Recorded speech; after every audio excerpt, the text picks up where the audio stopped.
I don't ever slow up, no I don't take shit. I got no love for the fakeness. If you wanna play tough and wanna hate this, I'll always show up.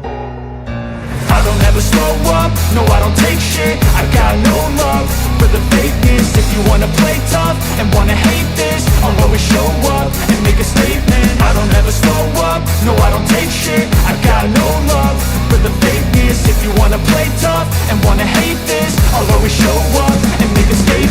Everything I do so instinctive and so passionate. Every word I move so descriptive like an adjective. I got a vendetta against people who patented being negative when you should be getting after it. I got facts over tracks, this and that. Spitting slow, spitting fast. I could roast, I could gas. Think I'm okay at last, but I don't know if that can erase all the past. And the pettiness, a reflection of the emptiness. Hilarious, you think you're worth my time, you're delirious. Mysterious, because you hide behind a fake exterior. Inferior, you know I'll always be a bit superior. Get off of me, this ain't no humble brag. I want you to hear words, you can say them back. I want you to feel free from the chains at last, and to believe in what you got, it was built to last, yeah. Now that I've been put through hell, I never got anyone's help. I had to do it all myself. I don't ever slow up, no I don't take shit. I got no love for the fakeness. If you wanna play tough and wanna hate this, I'll always show up and make a statement. I don't ever slow up, no I don't take shit. I got no love for the fakeness. If you wanna play tough and wanna hate this, I'll always show up and make a statement. Gonna learn the consequence of being incompetent. Mental health is confidence, dreams and some honestness. I'm not here to save the day, that's for you to take away. I could play a million mind games, but instead I say something not illogical, something that is topical. Rub it on and watch it go, make yourself unstoppable. Dreams are irresponsible, but they're always possible. If you just believe, you could be so remarkable. Thoughts in my head, a collage and they spread. I'll be great one day, going off of my meds. No, I'm not giving up, no, I'm not giving in. I will make it to the top, taking off in the wind. I gotta make it, I'm saving every day to taste it. I'm patient, but my mind, it can hardly take it. I'm chasing a dream that I've had for several ages. A vacant, modern kingdom for the taking. Now that I've been put through hell, I never got anyone's help. I had to do it all myself. I don't ever slow up, no I don't take shit. I got no love for the fakeness. If you wanna play tough and wanna hate this, I'll always show up and make a statement. I don't ever slow up, no I don't take shit. I got no love for the fakeness. If you wanna play tough and wanna hate this, I'll always show up and make a statement. I don't ever slow up, no I don't take shit. I got no love. Cause I don't give a fuck what you say. Yeah, I'ma do shit my way. So you can go kick rocks, I'ma stack bricks up, build what I want to make. Yo, I got a lot of shit to say, so I'ma do this every day. I'll be writing things until I'm fucking buried in my grave. 6 feet deep under, but my body won't decay. Cause my messages are timeless, so they'll put them on display. Oh yeah, I rap with a certainty, I have a sense of urgency. A message for eternity, for everyone internally. I had some people burning me, but now they fucking learn to see I ain't the one to fuck with. Now they looking nervously, and I don't really care what you think of me respectfully. You can kick rocks if you think you're fucking better, see. I will outwork you, turn you to an enemy. Hurt you so bad that you're gonna need some therapy. I got the motherfucking recipe. I've been cooking up hits, I'ma leave a legacy. You'll be looking small when you're standing right next to me. I'm 5'10", bitch, but I'm 10 feet next to me. I don't give a fuck what you say. Yeah, I'ma do shit my way.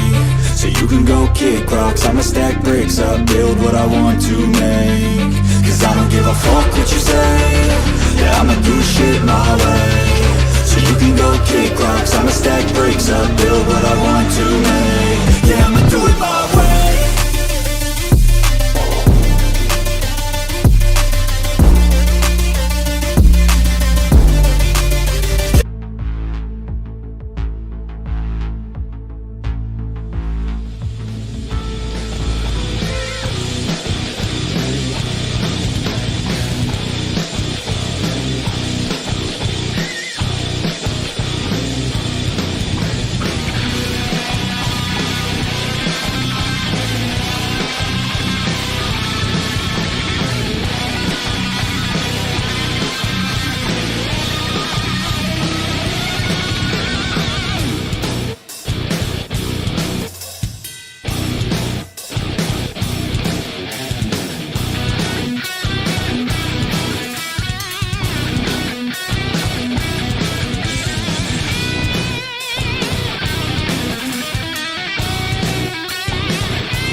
everybody.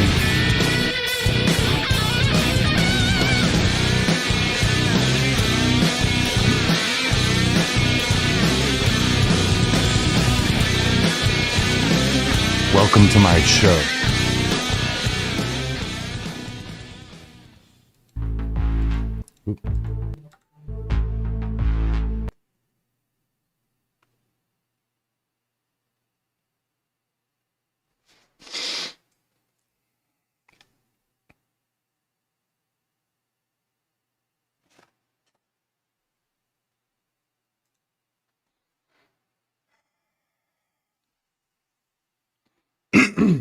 Hey, what's up?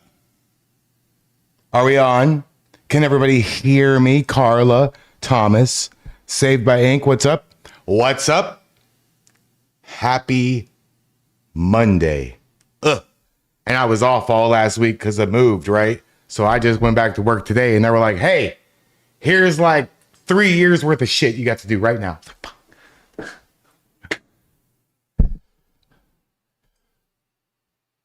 William. Hi, William. Welcome to the show, William.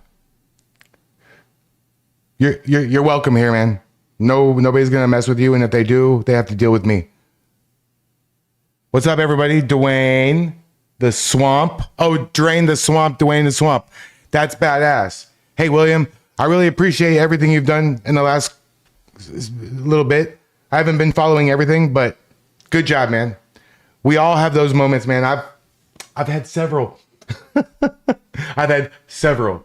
As you see, I'm in a different location. My background is a work in progress. I've added a lot of things to my Amazon kind of almost cart. So it's a work in progress. So first of all, let me do my little intro, you know. Ladies and gentlemen, boys and girls, children of all ages, no. 18 and plus in my chat. This is a show. I don't know how many times I have to say that before people realize it's a show. This is a show. We have 9, listen to this, William. Listen to this shit. We have 940 members. What the fuck? What? Are you serious? 940 members. We have a members only Discord. So if you want to be a part of that, stick around. Sometimes people come in and drop 50 gifted subs. Ask around. Some of the people here have a membership and they have no idea what the hell that even means. Well, you have lots of emojis. Some I'm a fan of. I really like. Others, like the one of my face, I don't like. I know you like it and that's why it's there, but I fucking hate it. We have the members only Discord. There are hundreds and hundreds of members. We all get on the video chat all together on like a random Saturday afternoon and we just chat. We have the X spaces that we're doing in the later evening. Yeah, that one. Yeah, that would be the one. Yeah. Thank you. Saved by Ink. Thank you, Carla. So yeah, no, William, I ever since you gave the I don't want to talk about it, but ever since that moment, I think you've been on a really good path. So I don't want to talk about your stuff, you know, because that's not fair to you, because you can't respond, you know. So anyways, we're gonna do the shows a little bit different, guys. If you didn't see my post on X, hi everybody. If you didn't see my post on X, I was really thinking about this really, really hard. And there are several things that are said throughout the broadcast that are just downright against the YouTube policy. And I don't want to get my channel dinged. I've been making content a long time, a lot longer before last October when I started streaming Portland.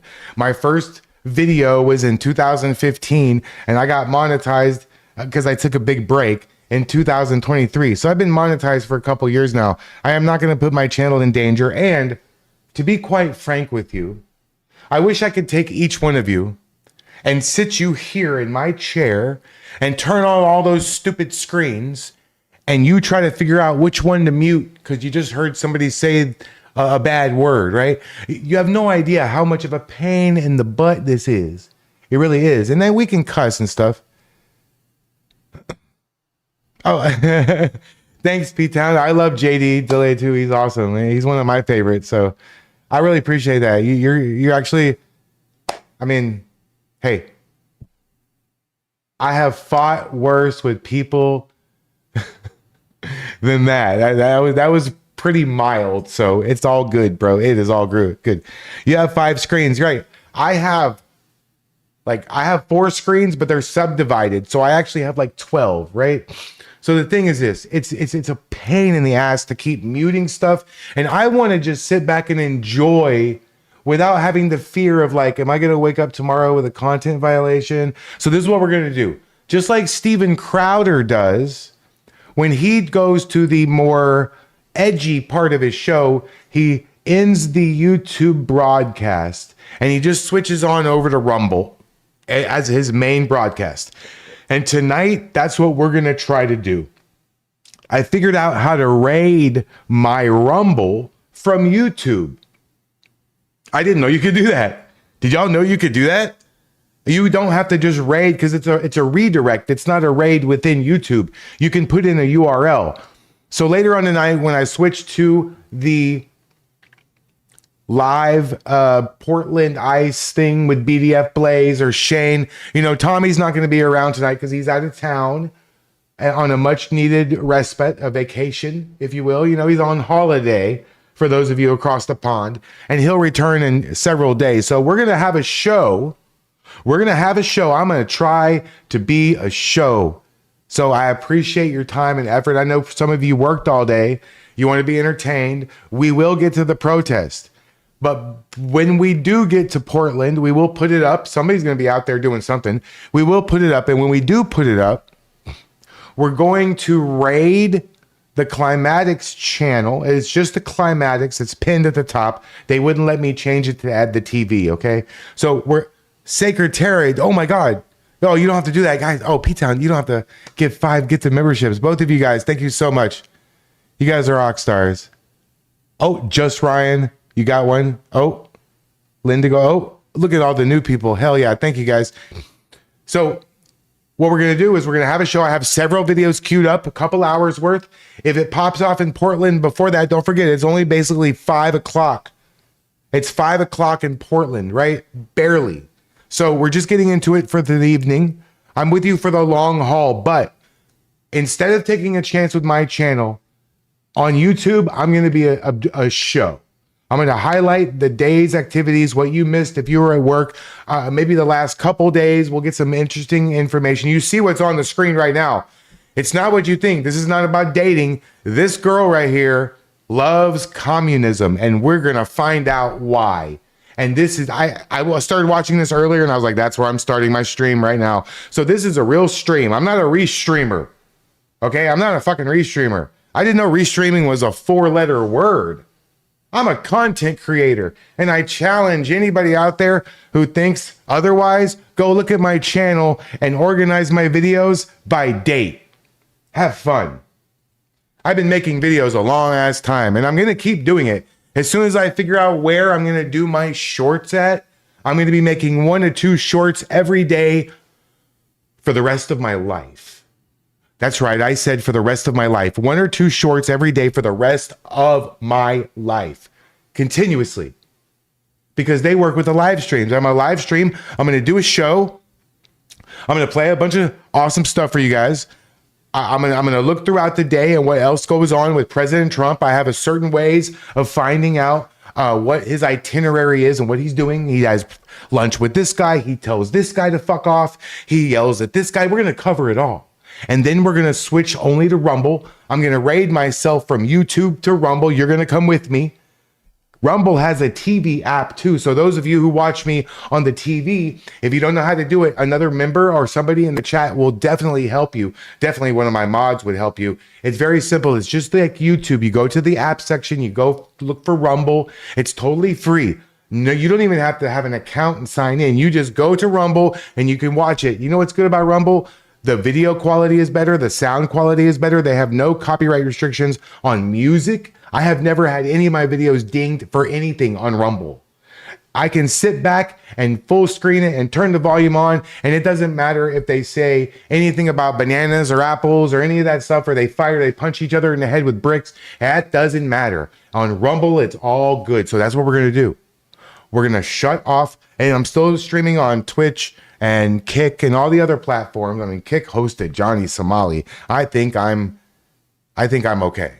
Captain Jerry, I was wondering how you doing, Captain Jerry? Greg, I tagged you in the post, man. That whole thing I just said, ladies and gentlemen, that was Greg's idea. Greg, you changed my whole way I'm going to do my thing. I looked all into it. I had like a 3-hour conversation with ChatGPT about all this stuff, man. William, you don't have to give me any money, dude. I appreciate that, man. Like, seriously. Maybe it's a character flaw of my own, but I am very forgiving. I have made major mistakes in my life with people, with relationships, with women, with jobs. You can't even imagine how many times I've failed. I teach my kid this, okay? And some of you already know this and you live your life this way, but this is how I feel. It's not what happens to you in life. It's how you react to it. We all have problems, man. I got problems. I'm a single parent. I've had sole custody for like 7 years. I've been single for 7 years. I got problems, but it's how I react to it. That's why I started doing this, really, to give me an outlet to the world, because I work from home. I am home a lot, almost all the time. And so, honestly, we all have problems. We all have things in life that kind of suck. And it's how you deal with it and how you react to things that happen is really what makes a difference. And the way you initially reacted was not good, but the way you flipped the script and did everything right from that moment forward, that's redemption. And I'm not a Christian. I'm not. But I'm Jewish, but I represent the power of the message of Christianity, of being a good person and knowing, finding that love of Christ and following it and doing the right thing for that. And it sounds to me like you're on the right path of that. And that's amazing. That's wonderful. I love that about everybody who, Christianity is definitely not a bad thing. That shit kept the world in line for, still for a long time, thousands of years. So all good.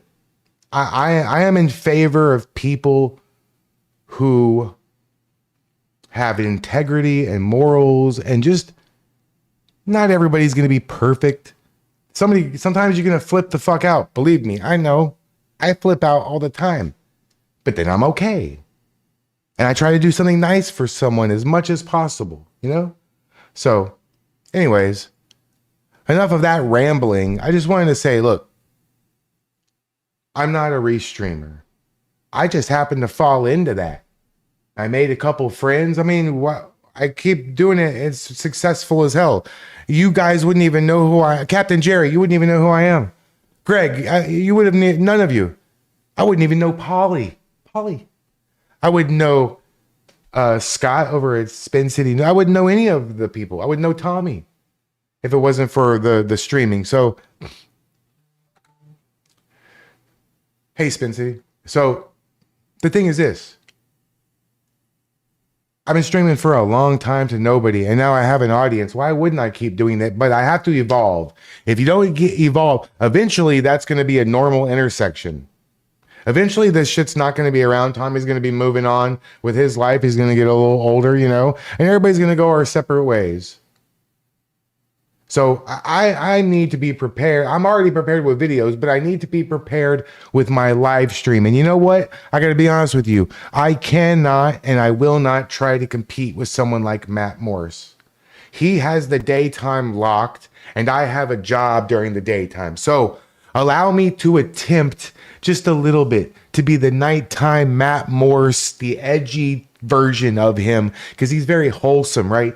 I don't have a voice for radio like he has that announcer voice, but I don't have that. I would be dead in like an hour. My voice would be gone if I tried to do that. So I can't do that. I can just be me, and that hopefully that's good enough for you. Now I have something crazy for you to watch to set the stage for the night. I hope you'll join me when the shit gets hot and heavy tonight in the Portland ice. We can say and do whatever we want. Because guess what? Let me tell you guys something I found out. You're not going to believe, I cannot believe this. Do you know what's against the YouTube content policy? I can't say it, but you know that other phrase that they say all the time down there about a certain type of person being a certain type of person, and it goes along with, if it has an apple, it has a banana. You know that one saying that they all say? That's against the YouTube terms. So, you know, the R word that I called that doctor lady, that word that I use all the time, that's against the YouTube policy. It is. Can you believe that? But they can call Donald Trump a Nazi. But you can't say that. You really can't say that. I did not know that. So, I'm not going to mute. My original plan was to mute Tommy and mute all this stuff and just give you guys the link and you could watch it on your own. Hello, Freedom Compass. And hey, Freedom Compass, you want a wrench? Should I give Freedom Compass a wrench? Here, look. I'm going to add you as a mod, dude. Watch, there's nothing you can do about it. You can't even say no. Save. You don't have to do anything. I just wanted your name to be blue. I just wanted your name to be blue. Freedom Compass. Boom. Blue name. We'll get there, William. We'll get there. I didn't say no. We'll get there. We'll get there. You gotta give it a little bit more time, dude. Just, hey, you like my honesty, right? There it is. Hey, so we're gonna get something crazy, but we are going to try. I hope you come over to Rumble with me when it pops off, and it's gonna be a completely different show. I was even thinking when we do that Rumble, maybe I'll take the flag off the wall. I'll put up a Confederate flag or something. We'll change. I'll put up like a "Don't Tread on Me" flag. We'll figure out something, right? We'll figure out something. Okay, let's watch. You want to see something crazy? Watch this. I'm Sure. more like socialist, communist. Can you Cost of point living me so to an example where communism or socialism provided a better quality of life than the life in America? Cuba was really promising. Do you realise how much Cuba. of a shithole Cuba is? I went to South Korea and I went to the demilitarized zone, which is on the border of North Korea, and it is night and day between those two countries. You go to Cambodia. Someone, I'm sorry to stop it. Was the volume on that okay? It's a the flag is a projector. It's a projector. That's cool, huh? Isn't that cool? I can put on anything. I can put your face up there, William. So don't fuck with me. I'll put your damn fucking head on the wall. Hi, Cindy. Hey, somebody asked me a question. Do they have to download anything or install anything? No. Rumble is exactly like YouTube. It's exactly like YouTube. You just go there and watch it. You don't even have to have an account or log in. It would be great if you did have an account and you logged in. Then you could like it and you could maybe get a membership because they got memberships over there on Rumble too. I already have 3 members over on Rumble. It's the exact same thing as YouTube. There is no install. There is no app. There is an app, but there is no like login. You can do it, but you don't have to. There's no sort of nothing, right? That you need. All you do is you just click the link that you want to go look at it and it pulls it up. Easy. No problem. The video quality is better, the sound is better, and everything is allowed. Everything. That phrase that I couldn't say, I'm going to say that and way more. That R word, I'm going to lean into that. I'm going to lean into the R word. Never say the N word, never, under any circumstances. That's inappropriate. But the R word, I'm gonna dive into it like I'm about to show my age, like Greg Louganis. I'm gonna dive into it. The R. Oh, it's gonna be bad. Okay, let's watch this. I promise you, this is not about dating. I know this is a dating podcast thing. This is the whatever podcast. They have a couple guys go on there, bass guys, and they bring in like some of the most idiotic people they could find that are hot females, and they ask them a bunch of real questions, and then Then this happens. And you look at what happens when the Khmer Rouge came and took over. Absolute brutality. And that's because equality has to be forced, because human beings are inherently different. Yeah, William, I'll send you a link to it, William. Probably the most left-leaning here. Like, Okay, I'm sure. more like socialist, communist. That's a good place to start. Okay. Right there. So you're a socialist / communist. Yeah. Okay. So do you think what's like the tenet of communism? You don't believe Do you that? believe in private property? Yeah. Do you believe in that's what else? See, it's really hard to navigate these kinds of conversations, but it's basically like you can look at how we kind of are, like America right now, and how we are like economically. Like most Americans are living like under the poverty line, you know what I mean? And like even people who are getting $100,000 salary, $200,000, they're living paycheck to paycheck. And I just think everybody, like, livable wages should be happening, you know what I mean? Can Cost you of living shouldn't be so point high. me to an example where communism or socialism provided a better quality of life than the life in America? I think Cuba was really promising up until the U.S. like started putting Do you realize how much of restrictions a on do you trading realize for how much Cuba. of a shithole Cuba is?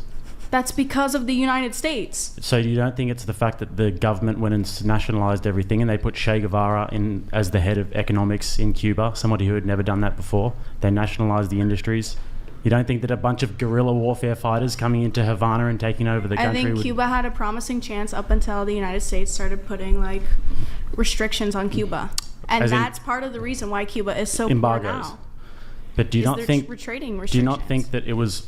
like there was a part of it that might have been the socialist factor, the fact that they nationalized everything and didn't know what they were doing? I mean, I can agree with you to the point that it hasn't been like as effective as it could have been played out, like in any case. So it hasn't successfully like. Okay, so Cuba's not a good example. Do you have another good example of another country that has done a good job with socialism and communism?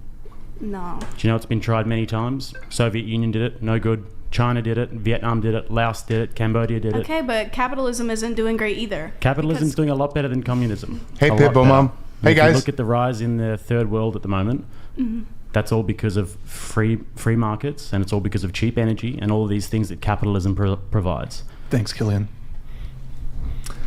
Wait, I so mean- would you like to see the U.S. become a communist country? I think like there needs to be like kind of how communism is laid out. Like I still think there's flaws within that, right? Like I'm not trying to say it's the perfect solution. I just think on a baseline it would be more effective. Like most people would have a better quality of life. I'm not saying there's no problems with capitalism, but by far and away it's the best system we've ever tried. And you just have to look at the evidence. And you can literally, I went to Korea last year, and I went to South Korea, and I went to the demilitarized zone, which is on the border of North Korea. And it is night and day between those two countries, because one of them embraced a Soviet-style communist system or socialist system, and one of them embraced a Western-style capitalist system. You go to Cambodia, and you look at what happens when the Khmer Rouge came and took over. Absolute brutality. And that's because equality has to be forced, because human beings are inherently different. But I think essentially what you're saying is that there's economic disparity in America, and you're saying that it's unfair. Yeah. It is unfair, but life's unfair. And I we mean, I can don't think that's do better, certainly, but I'm telling you, and I can explain it to you more if you'd like throughout the podcast. Communism, not the answer. There are answers. Communism. Oh, the volume is low because he's talking in a monotone British accent. So if the volume's low, you're just gonna have to turn yours up. I can only turn it up so much. You know what I mean? That's all. Just letting you know. Hi, everybody. Hey, Prank. What's up, bro? What did it do? Colleen. Hi, Colleen. I'm officially a show, guys. I can't be locked into just streaming Portland only. I will stream Portland. We're gonna get to it tonight on Rumble. I'm pulling the Steven Crowder, guys, and from now on, all the late night stuff is gonna be only on Rumble, Kick, and Twitch. I'm shutting off YouTube. I figured out how to raid my own channel from YouTube to Rumble. That's badass. I didn't know I could do that. Back to this dumb shit. Not it. I have a think question. it's- Could I ask you a question about Yeah. it? Just to get more of a sense of what you believe. You said that you can't really like tell us exactly what country has socialism that you can point to and say that's a positive. If there was one, would you move there and then give up the work that you do because you wouldn't be able to do it under that? that governmental structure? Like I would give up my work to have like on a baseline be around a community where there's a higher quality of life than America. But didn't you say that you can't point to a country that has that? So where would you go? No, I'm saying like communism and socialism is kind of the closest thing to what I believe in. I haven't seen it played out, and it's not exactly that, but it would be the closest thing to kind of put language into it. So how can you believe that something is great if you've never seen it be great? I never said it was great. I said it's like what I believe to be the best system. Have you seen So it's the it be best, great? not great. Has communism ever worked? No. And this is what I don't I'm think saying. so. Like it's the closest thing to what I believe in. But I So think it that would when be you just look at it the on closest the solution. raw facts, though, communism was responsible for the death of north of 100 million people in the 20th century. So when you look at that ideology and you say, you know what, I think we should try it again, you'd have your detractors. Okay, but I do get what you're saying, because Also think part of you it believe is in that- inequality, and you think that and you've arrived at this. Do you go to university or college? I dropped out. Okay. before- Guys, literally, seriously, Rumble is exactly like YouTube. It's literally the same thing. I can't stress that enough. Like, if you're confused about Rumble, just go to rumble.com and just click on a video and see. It's exactly the same thing. You like it, you share it, you subscribe to the channel. It's free to subscribe, or you follow. It's not a subscription. You follow. You can become a member of the channel. They have emojis. I added a bunch of emojis already. I added the emojis. I did. I added all kinds of stuff. You can add all kinds of, I did a deep dive on the emoji. See, there you go. Somebody just did the emoji in Rumble. I even gave some free ones to just the viewers, just to get wet their whistle a little bit. You know what I mean? Rumble is no problem. In fact, if you're having a problem with Rumble, just shoot me a message and I'll help you figure it out later. Okay. But when we go to Rumble, it's going to be a raid. I'm going to try, see if it works. And so we're going to end the broadcast, and it's going to ask you on your screen, would you like to proceed to the following link? And it's going to Rumble/Climatics. You just click OK. And then you're going to be watching the after hours adult. I don't mean X-rated. Don't be all nasty. Adult after hours, like anything goes broadcast of the street. That means I don't have to mute for music. I don't have to mute. I don't have to be concerned with it. I can play my own music. I could turn into a Portland Cly, like Portland Andy. And just play music. We'll see what happens, right? It's gonna be fun. It's gonna be severely R-rated, but no further than that, you weirdos. I'm not in. This ain't OnlyFans, okay? Did you hear a little bit of this sort of rhetoric/propaganda at university? Is that where you pick these ideas up? Yeah. Yeah, but I also think it's really tricky because, I mean, we're all like, we have like a capitalist scope on things. So it's the way we're viewing communism is also through like how we've been socialized and how our You can brains go are to kind of, communist like, countries, see how it is. I've been to yeah, many but of I them. haven't had the opportunity yet. You know what I mean? Like, Yeah. I'm still very like young. And there's a lot I of understand, things because that when are, I like, was your age, Text I and used to biker, think that's similarly. true. I used to be like a Bernie Sanders Text mountain bro, biker. like That's true. Alexandria What you said was Ocasio true. Very, very true. Cortez, You know, I used to love it. I used to think, so everyone can just be equal and it'll be the best.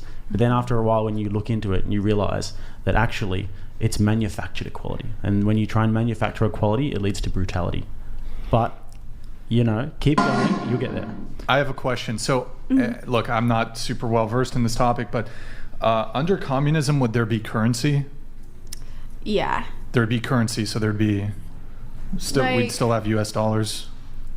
So what I'm trying to say, right, is that I don't fully believe in communism as how communism is. That's just the closest thing to what I believe in. And that's why I was trying to like address some of the things that I do believe in. Like, I think there should be like a baseline of like livable Well- wages and things like that. Wait, but so it's okay. more so things that I would like to have for the community as a whole. So under communism, let's say there's somebody who's a doctor and then somebody who's a secretary. How are they, like, are they both compensated equally, like the same amount? Yeah. Freedom Compass. Thank God. I can't believe how many times I didn't want to think about it, man.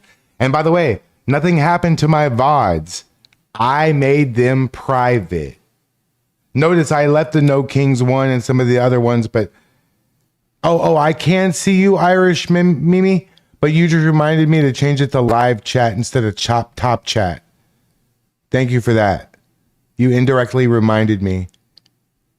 But yeah, I made them private.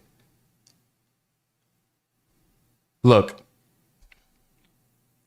people get mad. I can't believe people get mad that I make money on YouTube, but I'm not going to jeopardize that, okay? Seriously. Mo money, mo problems. But I'm not going to jeopardize that for one night of, you know, seriously, there's more money on Rumble. It's easier on Rumble. It's just the discoverability. So I'm going to try to get you all to come over to Rumble with me. I know it's one more app, but it's just a viewing thing. You can just you can look at it through the browser. You don't need the app. But if you're on the TV, it's easy because you just have the app installed and it'll just pop you to the other app. I think it should. And if not, if you're following me on Rumble, you'll just go to Rumble and you'll see me. Because I don't know why. Check this out, William. I don't know why, but I have been featured on like the front of YouTube several times in the last couple of weeks. I don't know if anybody else saw that, but I was told that. And also on Rumble, I was featured on the cover. That's funny. On the front page of Rumble. That's weird. I don't know why. So the secretary who I don't know why. I don't get that at all. Spend hundreds, thousands of hours attaining secondary prank, like other forms of education. I like that. She's compensated just as well as the doctor. So what's the incentive for somebody in a communist society where everything is supposedly provided for them to like put in all this extra effort? Like, also, what about who wants to be a janitor or who wants a dirty or dangerous job under communism? Wouldn't everybody just want to So there are some places that aren't communist, but they do like have certain like other developed countries, like the Netherlands, right, where they have a pretty high quality. That's why I could never go to prison. No, it's not. I've been. Communist, I can't go to prison, bro. I'm getting there. I'm getting to the point that I'm making. I'm not saying it's a communist. I'll fight every day. But whatever. I will they have, get my ass kicked every like livable wages and higher taxes, right? And one of the things you look at is when everyone has enough to live, the incentive to make more money. Or a lot of Europe like doesn't have a lot of millionaires because there's not that drive to have this excess of wealth when you can survive. That it's just not natural. You know what I mean? Like, can I ask something? The Netherlands. Getting rid of like the labels capitalism, socialism, communism, can you give us like an idea of what the ideal society system would be? Like, you don't have to stick to any names, just like if I were in charge, if I could set up a country to run a certain way, how would you want it to run, like specifically?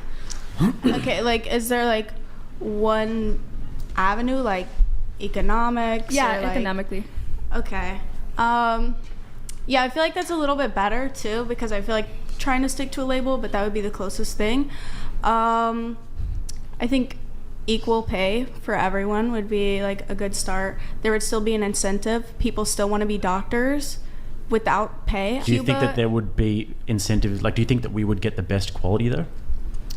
I mean, yeah, that's why I believe in it. But also, like you said, what would be the incentive to become like a doctor or something like that when Cuba has the most doctors per capita?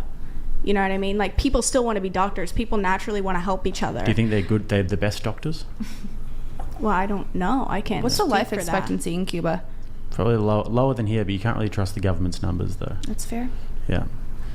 This is the problem in Cuba. Though. I've got my barber back in Brisbane is Cuban. Shout outs to Yaz. And his mum is a doctor, and he says that she basically makes the same as somebody who flips burgers in the United States. She just makes absolutely no money, and she's a doctor. It's just human nature, though, that the reason why people strive to be the best and succeed is because they get paid more and they get more prestige. But in those countries, there is no prestige with those jobs. They're slaves. Any other economic policies? Because you mentioned the Netherlands, and what is it particularly the social safety nets? Like, because when you talk about Scandinavian countries, I think that a lot of people refer to their social safety nets and these things that they've got going on. Is that what you like about those countries, that they've got robust social safety nets? Yeah, and they also like have the highest quality of life. Like, people are happiest there than anywhere else, which I think says something, you know what I mean? Because people complain in the States about high taxes, but it's what we're doing with that tax money when we're asking for more, when the government's asking for more. Well, they have some pretty high SUI rates in those Nordic countries. But with the social safety nets, though, do you understand that it's like comparing apples and oranges when you compare America to the Scandinavian countries? Because for a number of reasons. First of all, they're very, very resource rich. Like a country like Norway has more money than it knows what to do with it. So like these countries are they just throw money into these social programs. And what's the population? Like 10? No, it's like 4 million in Norway or something. And also they're very, very culturally homogenous as well. They're very strict with immigration. You don't have that in America. You guys pay a price for how lenient you are with your borders and everything. So it's comparing apples and oranges. But they do have, I have spent time in some of those countries, especially Holland, and they do have social safety nets, but they're pretty different to those countries to here. I have a question. So do you think that your Yes, life Grumpy. would be better? Like, how would it personally affect you if the United States was more socialist? I think that's Or worse. interesting. I don't know. I think it would have affected me probably a couple, like 2 years ago, more so than now. Doc Venabilis donated $100. Doctors are used as slave labor in Cuba. The doctors are sent to work in Mexico and Venezuela, and those countries pay Cuba. Doctors earn $30 a month within Cuba. The reason I am gonna have to stop it every so often and give my own little take. You know, that's just how this thing works. That's just how content creation works, guys. It's not me interrupting and being a dumbass because you don't care about me. You just want to watch it. No. That's how this works. This is what's wrong. Like, this girl is so uninformed, and she thinks she's so right about such horrible. Like, she thinks communism is better than what we have. Oh my God. I invite her to go move to a place that's a communist. Go move to China, Beijing. They'd love to have you. Have fun. How about Moscow? Moscow would love to have you. Uzbekistan. You want to go move to Uzbekistan? Huh? You want to go? If anybody would like to go to Uzbekistan, I will buy you a one-way ticket to Uzbekistan. Cab drivers earn much more. I hope you like white cars. Doc and Atlas, thank you very much. That's a good point. Like, what, under a communist society, like, what is the incentive to work hard if the person who doesn't even work gets the same exact benefits and privileges as you? It becomes like more personal and less on survival. So one of the things why money is an incentive is because money raises your quality of life here. Hell yeah, like, people Ricky. still have an I see you, Ricky incentive to be Boozy. doctors there because naturally there are some people who want to help people, like in other ways than just how much this is going to pay me or how little this is going to pay You me. mentioned that did you just say that it would have benefited you a little while ago, but not anymore? Is that because you make more money now? Because you're doing what you're doing? So I benefit from capitalism now. Like, but if you weren't benefiting from it, then you'd want to live in a socialist community. No, I would want to either way, but I am saying that I like do benefit from capitalism. So you're benefiting from capitalism now means you see capitalism in a good light because you're benefiting from it, right? Jim But Joe, if you weren't, she's just an I idiot. still see the flaws in it, but I do benefit from it. So if you're making a lot of money. That girl also wants me to drop $500 on a first date. And she wants her wedding ring to be 30 fucking grand. So let me get this straight.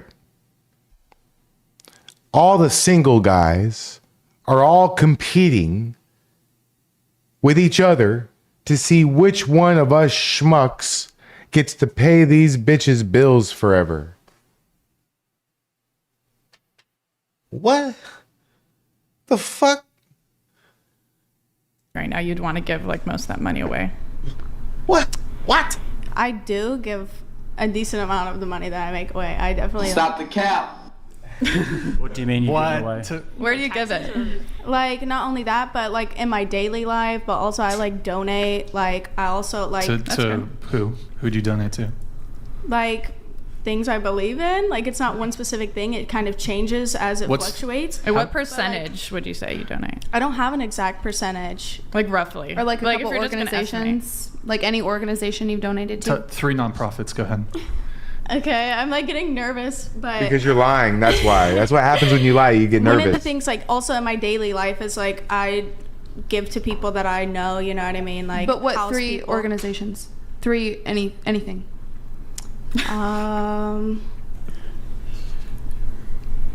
Just 2? I'm trying to think. Like, Yeah, sometimes it'll escape you. We understand. Look, I appreciate you actually having this conversation, because I know it feels like there's like a lot of people ganging up on you right now. But you did come and say you're a socialist communist. yeah, So yeah, it's quite the starting point. yeah. Yeah.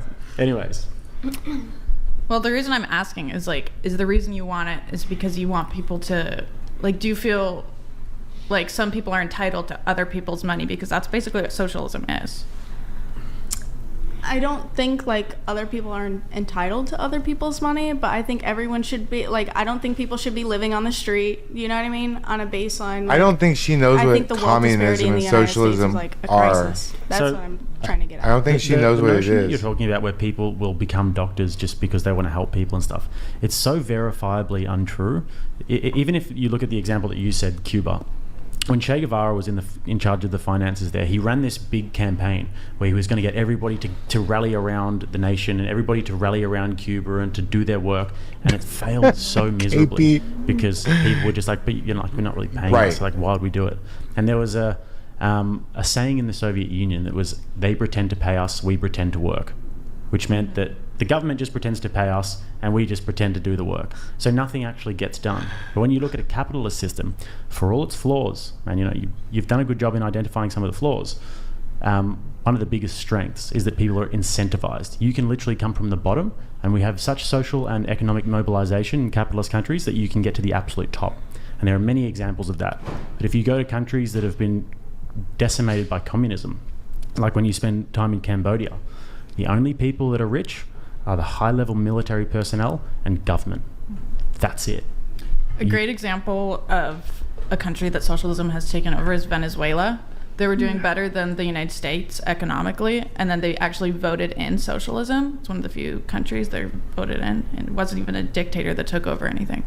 And then now, like, they wouldn't even be able to afford like a meal for their family. I'm not sure, Sand Like, the Tiger. inflation was so bad because the government just kept on printing more and more money. After And this, that's I'm going to honestly check also what's PDF happening in the plays. States. It's because more socialist policies have been implemented, and that's actually lowered the standard of living because we've been printing more and more money. There are some correlations there. But yeah, Venezuela, like she said, it's another good example. And there was a guy named Hugo Chavez in the 1990s that was president of Venezuela. And Venezuela at this time was one of the burgeoning countries in the world economically. Y'all are funny. And they had all these like natural resources, and they were Y'all are killing it, funny. and all these celebrities were going to Venezuela, and it was amazing.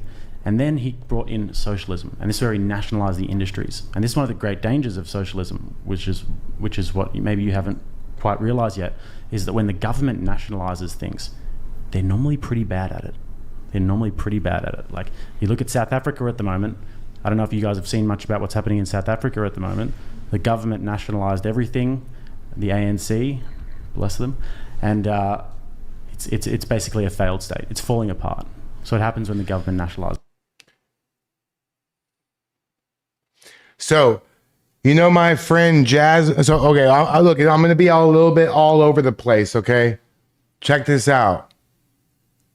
This is the Liberal Hive Mind. Shout out to him. I'm a big fan of his channel. You know, so we're going to play. So, you know my friend, I made a couple videos about her. My little friend, her name is Jasmine Crockett. Are you familiar with that lady? You know who that is? That's my home girl, Jasmine Crockett. Me and her are like, you know, peanut butter and jelly, ham and burger, pancake and syrup. Jazzy, that's right. I call her Jazzy for short. Well, guess what? Whoops. Uh-oh. Oh no. Hey What guys, happened to welcome to the Jazzy? Liberal Hive Mind, a channel solely focused on exposing the abundant hypocrisy of the left. And of course, here's your meme of the day, brought to you by 5mind.com. Okay, so there it is. We've got the final ruling here. The Supreme Court of the United States officially upholds the Texas redistricting map, meaning Governor Greg Abbott's big, beautiful Texas map is now legally confirmed. It's now locked in for the 2026 midterms. And that, of course, is fantastic considering we're in an ongoing map and redistricting war. Well, this now adds 5 new Republican seats on the board, but arguably the most interesting element of this new Texas redistricting map is that actually it's kind of clipping the wings of one of the highest flying New Age Democrats. That's Jasmine Crockett. Under this new map, her old district, the district she currently represents in Congress, well, it's now essentially been completely carved out, and so I guess you could say that SCOTUS just ended Jasmine Crockett's career. Her congressional seat no longer exists, but of course I feel like this is probably not the last time we're going to see little Jasmine. If you didn't catch that, Jasmine Crockett's congressional seat no longer exists. Crockett. Anyways, let me update you guys on everything that's going on, and of course, let's talk about the political implications of it all. We got some stuff to get into, so let's roll the tape. All right, folks, so take a look at this news segment. Here's what just happened. Win for Texas. The Supreme Court allows the Lone Star State to use the Trump-backed congressional map in its midterm elections. Governor Greg Abbott writing this: Texas is officially and legally more red. This is a victory for Texas voters, for common sense, and for the U.S. Constitution. They could get up to 5 seats in theory. Let's bring in Fox News legal analyst Greg Jarrett. Greg, did the Supreme Court make the right decision? Oh, I think they did, Brian. Fun fact, Carla. Hey, y'all. Hey, Ginger Shepherd. You want to know a fun fact, Carla, about Al Green's district? You want to know something? Guess where I live? In Al Green's district. And I had explored quite heavily what it would take to run against him. Me run against him. And then it got redistricted. And I lost my opportunity. I was going to run against him and destroy him in a debate. He was going to want to try. He was going to like jump over the podium at me. I had all kinds of shit planned to say. I was ready for his ass. But God saved him from me.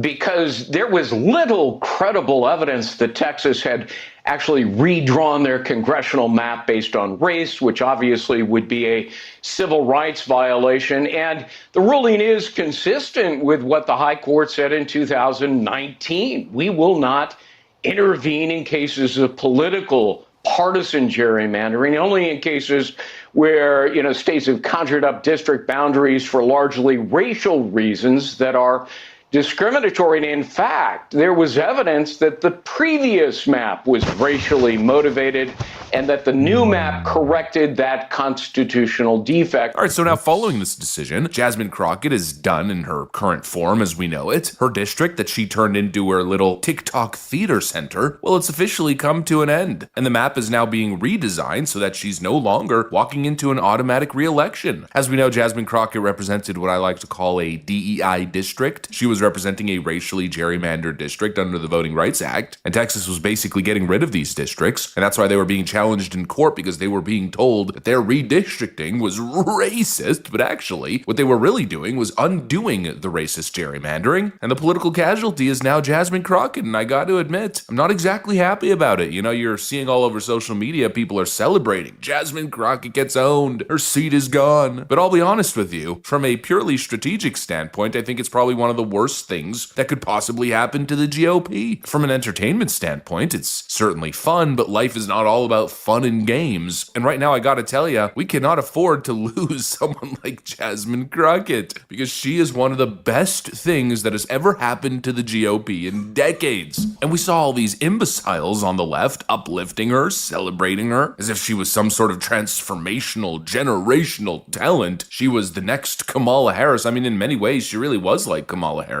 Somebody who had really, frankly, no position in any leadership position whatsoever. Yet they uplifted her, and they were even arguing arguing that she was the new face of the party. You heard it everywhere from the activist Democrat base. These constant claims that Jasmine Crockett's exactly what we need in these trying times. Jasmine Crockett's a real fighter. And of course, Jasmine herself was playing directly into that. She kind of developed the strategy, it seems like. This new age Democrat strategy that Gavin Newsom even tried emulating. But while it works with their base, I don't think it works so well with, regular people without blue hair and septum rings, people with brains, eyeballs, and ears. Because while the left sees Jasmine Crockett as an incredible tough fighter and brilliant legal mind, we see her for exactly what she is. She's a vulgar, appealing to the lowest common denominator, ghetto panderer. This whole fake ghetto queen persona, which honestly at this point, considering the absolutely insane low IQ that she says, at this point, I don't even know if it's really an act anymore. But anyways, the point is pretty simple here. She's an utter frickin' embarrassment. I mean, here she is just the other day attempting to explain away her false accusation that Lee Zeldin and others took money from Jeffrey Epstein. She confused, of course, Jeffrey Epstein, the child human trafficker, with Dr. Jeffrey Epstein, just some random Jewish doctor. You talked about Republicans taking money from a Jeffrey Epstein. Here's what you said. Who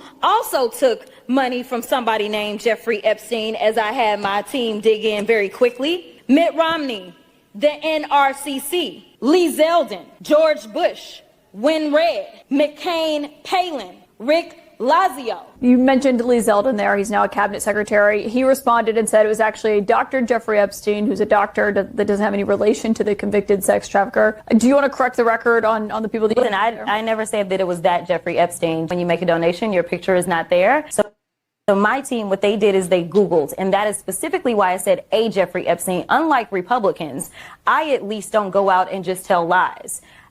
Because it was not the same one, that's fine. But when Lee Zeldin had something to say, all he had to say was it was a different Jeffrey Epstein. He admitted that he did receive donations from a Jeffrey Epstein, so at least I wasn't trying to mislead people. I literally had maybe 20 minutes. The fuck did she say? I don't have enough breadcrumbs to get back home now. I'm lost as a motherfucker. The fuck did she just say? What?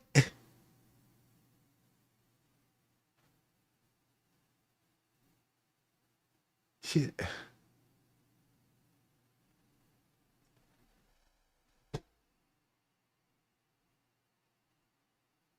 Before I had to do that debate. Yeah, but people might see that and say, well, you're trying to make it sound like he took money from I did not know. A registered sex offender. No, but I literally did not know. Number one, I made sure that I was clear that it was a Jeffrey Epstein, but I never said that it was specifically that Jeffrey Epstein. And look at that. Is that not the biggest insult to your intelligence? She knows she's been caught. She knows she's dishonest, and yet she doubles down and attempts to come up with this ridiculously stupid, half-baked excuse and pivot. Jasmine Crockett thinks you're as dumb as she is. But while that might be true for most blue ain't on deep blue voters, I don't think that's true for most people. Yes. And so the last thing that we need is Jasmine Crockett being forced off the scene. But I don't know, something tells me that's probably not going to happen. Probably, I think they've raised her political stock to an extent where, to be honest, there's no putting that genie back in the bottle, especially with someone like Jasmine. Tony P, it depends on how much she talked beforehand. If it was too much, I wouldn't do it. She would have to shut the fuck up.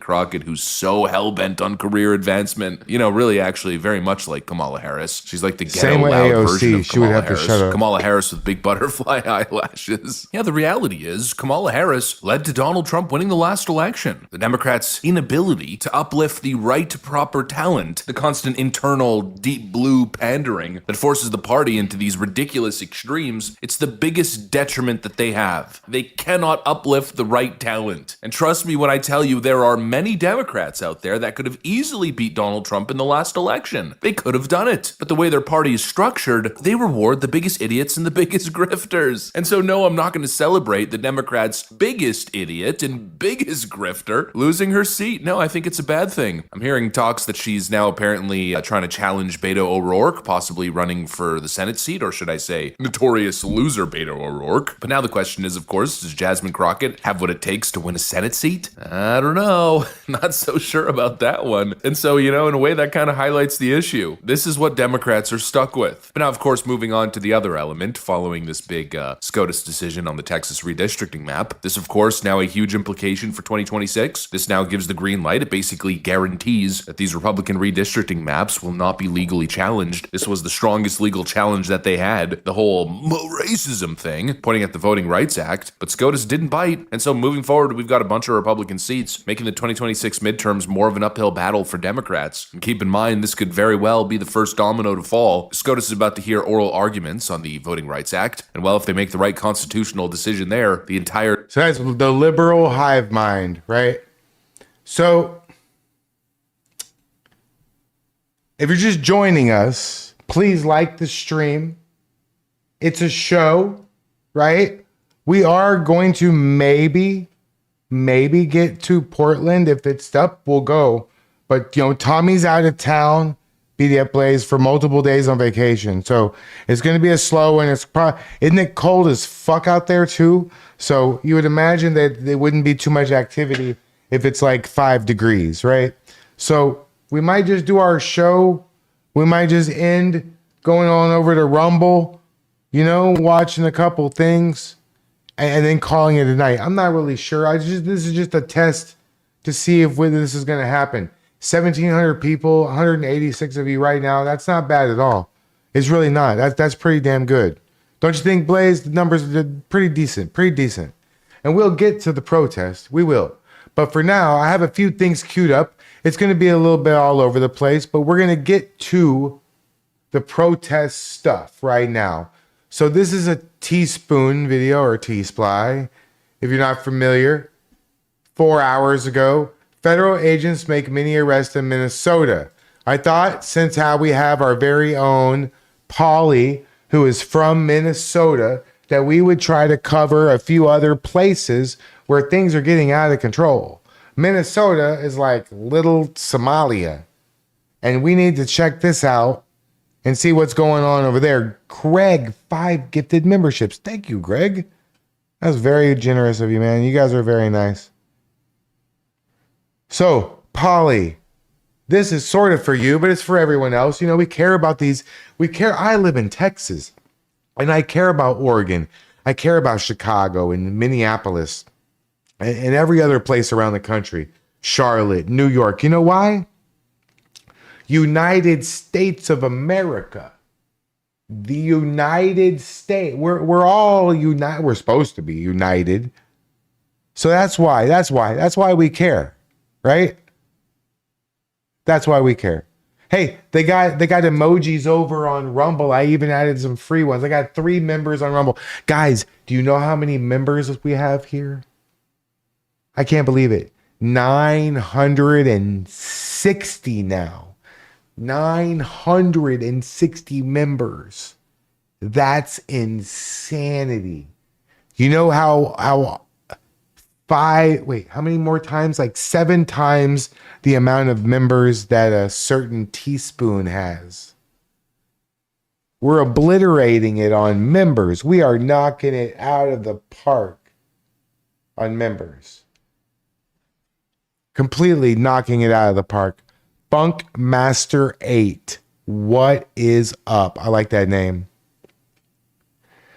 Joe Mama, I hope he does. I hope they live stream it. I want to watch.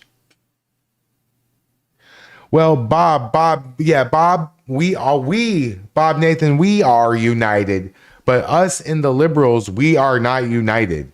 We are the divided states. Thomas Billings with the 5 gifted subs. And that's, my friend, is how we get to 965 members. Crazy. You guys are very generous. Tony P up in the house. Tony P, Rumble is bad for you? No, you just go there. You'll be fine. You'll like it. Tony P, you can say whatever we want. We can say and do pretty much whatever we want over on Rumble. So we'll get to it. But first, we're going to watch this T-Sply video about Polly's home state of Minnesota. I just made her really happy the way I said that shit too. crackdown as ICE agents descend on Minneapolis. It's a show. To root out illegal Like the video. Somali Thank you. immigrants. The operation I love you. targeting as Subscribe. many as 500 Somalis in the city. Okay, so by now, I'm sure you've heard there are deportation operations occurring in Minneapolis and St. Paul, Minnesota, known teaspoon. as the Twin Cities. Now, there's obviously a lot of Greg. focus right now on the Somali community Thank in you, these Greg, two cities. for the 5 However, gifted. if you do some quick research, you'll notice Homeland Security seems to be focusing on the entire state of Minnesota, and it doesn't really seem to matter where you're from. I mean, this report is very recent. Here are people arrested by Homeland Security, and they're from Guatemala, the Dominican Republic, Venezuela, and from other parts of the world. I lost a couple of subscribers. Call 911! Call 911! They're doing kidnapping! You know what's weird? I lose subscriber. All the content creators, like all the people who have like a couple thousand subscribers, we all lose a few. I lose like 5 to 10 subscribers a week. People's accounts fall off. They change the name or whatever. Like people like T-Sply and Matt Morris, they're losing hundreds a month. Hundreds. It's so goofy. YouTube numbers are so weird. That's illegal! Leave him alone! Now, deportation operations have definitely ramped up in the entire state of Minnesota to include the cities of Minneapolis and St. Paul. We know this because we're also seeing an influx of different videos coming from protesters, whether through live streams or through TikToks or Facebook posts. There are a ton of videos coming out of opposition against Homeland Security trying to do their jobs in the entire state. So we're going to cover the current status of what's happening in Minnesota. There's a lot going on and there's a lot of pushback from protesters. Now, before we start the video, make sure to please like the video. It's the #1 way you guys are helping this channel, and it also helps others see the videos as well. It's a massive help, and I make the videos, but I do need your help to get them out there so people can see what's really happening. Thank you guys so much. Get a camera right here.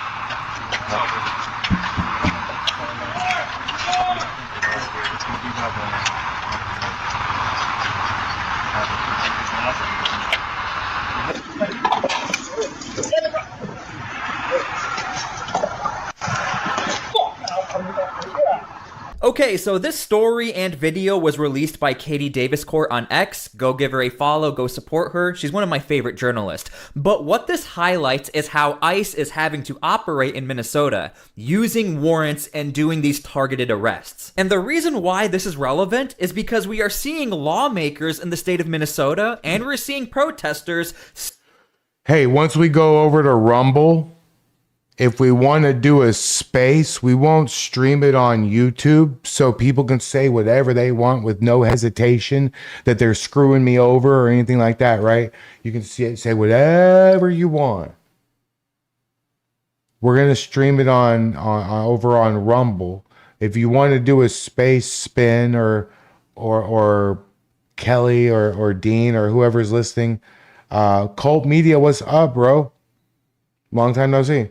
But if you want to do a space later on tonight, you want to end it with a space, I can't stay up till like 2 o'clock in the morning, but maybe we can do a space. If there's nothing popping off with Portland, and we can switch over to Rumble and we can just do a space, just our little group. So Ricky Boozy with the $5 over on Rumble. My first, Ricky Boozy, you are now my first super chat over on Rumble.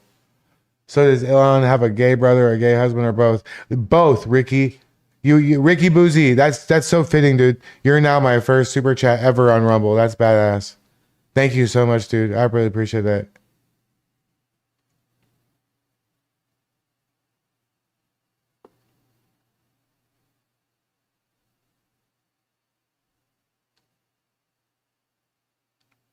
Huh? Wait. Oh, who's a punk, Benjamin? I want to know. Wait, no. You cannot convey. Hold on. Who's a punk? I want to know because you cannot convey emotion. Maybe he didn't mean it like you took it. Hold on. Let's give him a chance to explain what he meant before we just hastily. You gotta think about people. It's really hard to get a point across. Oh, he was kicked. Oh. Well, I tried to save him, but he got polyed. That's okay. He got poofed into existence. That's okay. That's okay. That's okay. I'll get over it. No, I'll get over it. It'll be fine. You can have that one, Polly. Doesn't matter if it was a mistake. You get one. Polly, you get one a week. One person a week you can get rid of. Here, I'm about to give Polly the golden wrench. Polly, besides me and any other mod, one time a week you can get rid of one person. That's your own decision. And I won't say a word about it. How about that? So that was your one for the week. You already did it.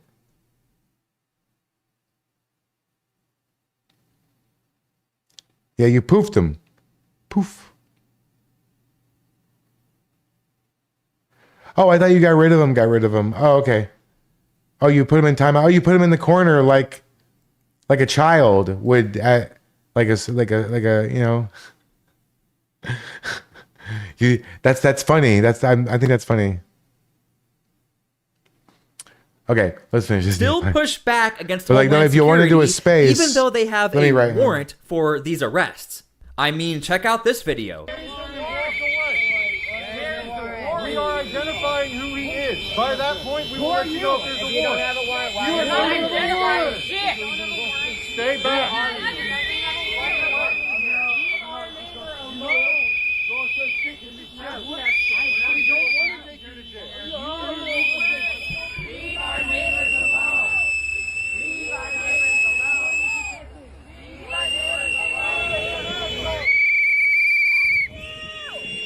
So these are agents trying to make sure they have the proper identity and line it up with the warrant to make sure they're actually finding the right person they have the warrant for. Yet these protesters are still protesting the agents who are trying to make sure the warrant lines up with the protester.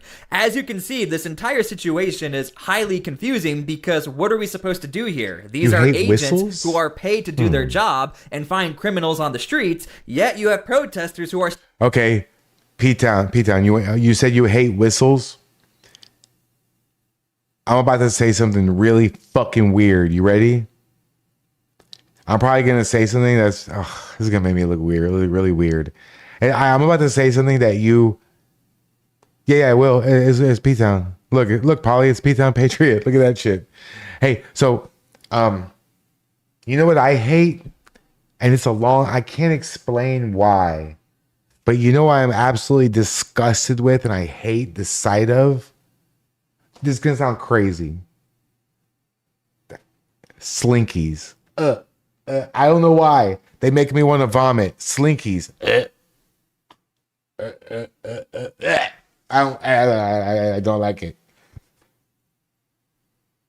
Is that weird? That's weird as fuck, isn't it? Isn't that fucking ridiculous? I will throw. If you throw a slinky at me, you win the fight. Fight's over.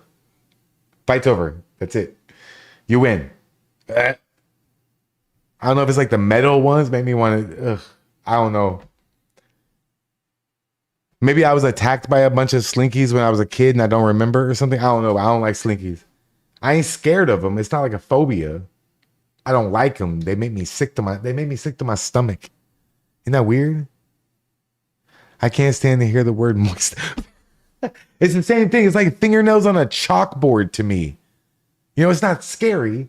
It's just like fingernails on a chalkboard. That's the best way I can describe it. I hate it. Ugh. Still protesting the agents. It's like drinking your least favorite type of alcohol, like Goldschlager.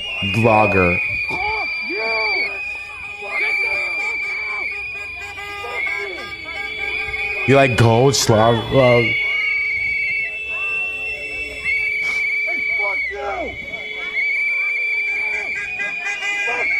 I don't like slinkies.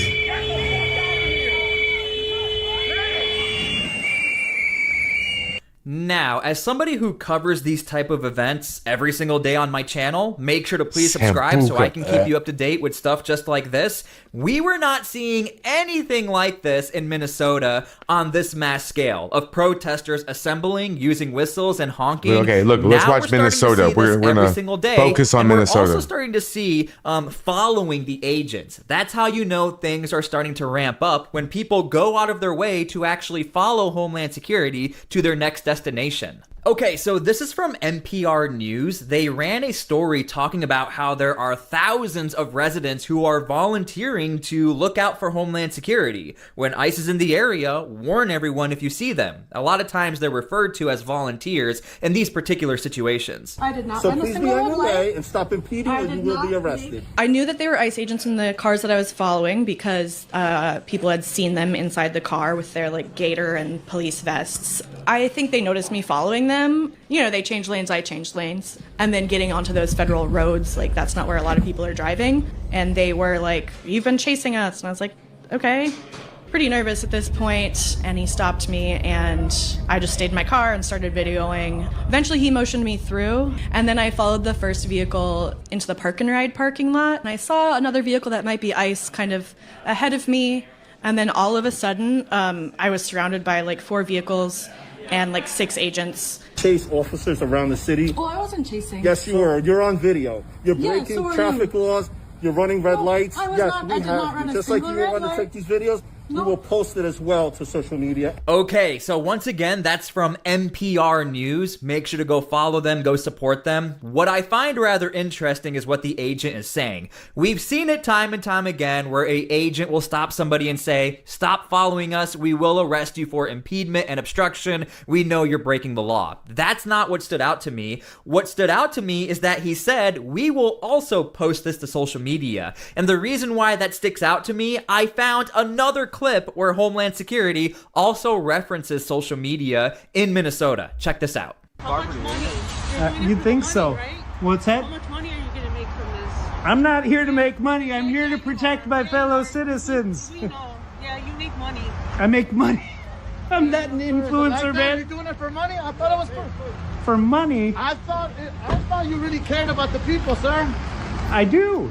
Wow. This right here means Homeland Security has been paying attention, and I think this is huge as far as the narrative for Homeland Security. If you are subscribed to my channel, you know a lot of times we track live streams of when these events are happening. So make sure to please subscribe so we can watch those together. But in those live streams, we notice there's a lot of money being made or a lot of money being donated and a lot of hype behind the person filming. Just 24 hours ago, we actually saw that like 15,000 people were watching one live stream. So I'm just pointing out, it looks like Homeland Security must have found new talking points, or they're starting to realize it doesn't look like everyone is as genuine as they seem to be as they're filming them, because they know money has to be made with some of these videos. And we've talked about this time and time again, but I've never actually seen a Homeland Security officer say, "We know you're making money, and do you actually care about this?" Rather interesting. It's not right to have a Gestapo running wild on the streets. Who we be arresting? Wow. What is it? 75,000 people you've arrested so far that have not had any criminal charges. Wow, so you're here for the money. Here for the money. You look like a better person than me. I am. I'm a father. I'm a U.S. citizen. I care about the Constitution. Do you, sir? I sure do. All right. You Sir, done? Okay, so leave your comments down below how you feel about this. Again, we have always assumed on my channel there's probably some bad actors out there who don't care about anything we're seeing. There are people who don't really care about helping. They're just trying to make money and gain hype. And we've actually seen some of them get arrested, and some of them have actually been deported. So let's continue. Hey y'all, this ICE, they had my job. No, ICE is crazy, bro. That's crazy. That's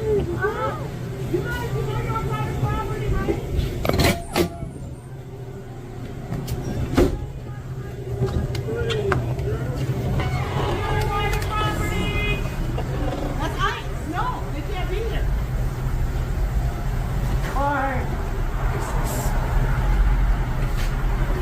I actually think that might be the same people. That's crazy.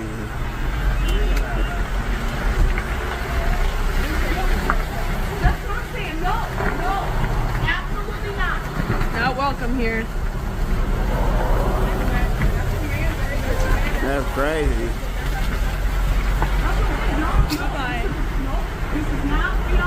Private property. They are. Look, they deep.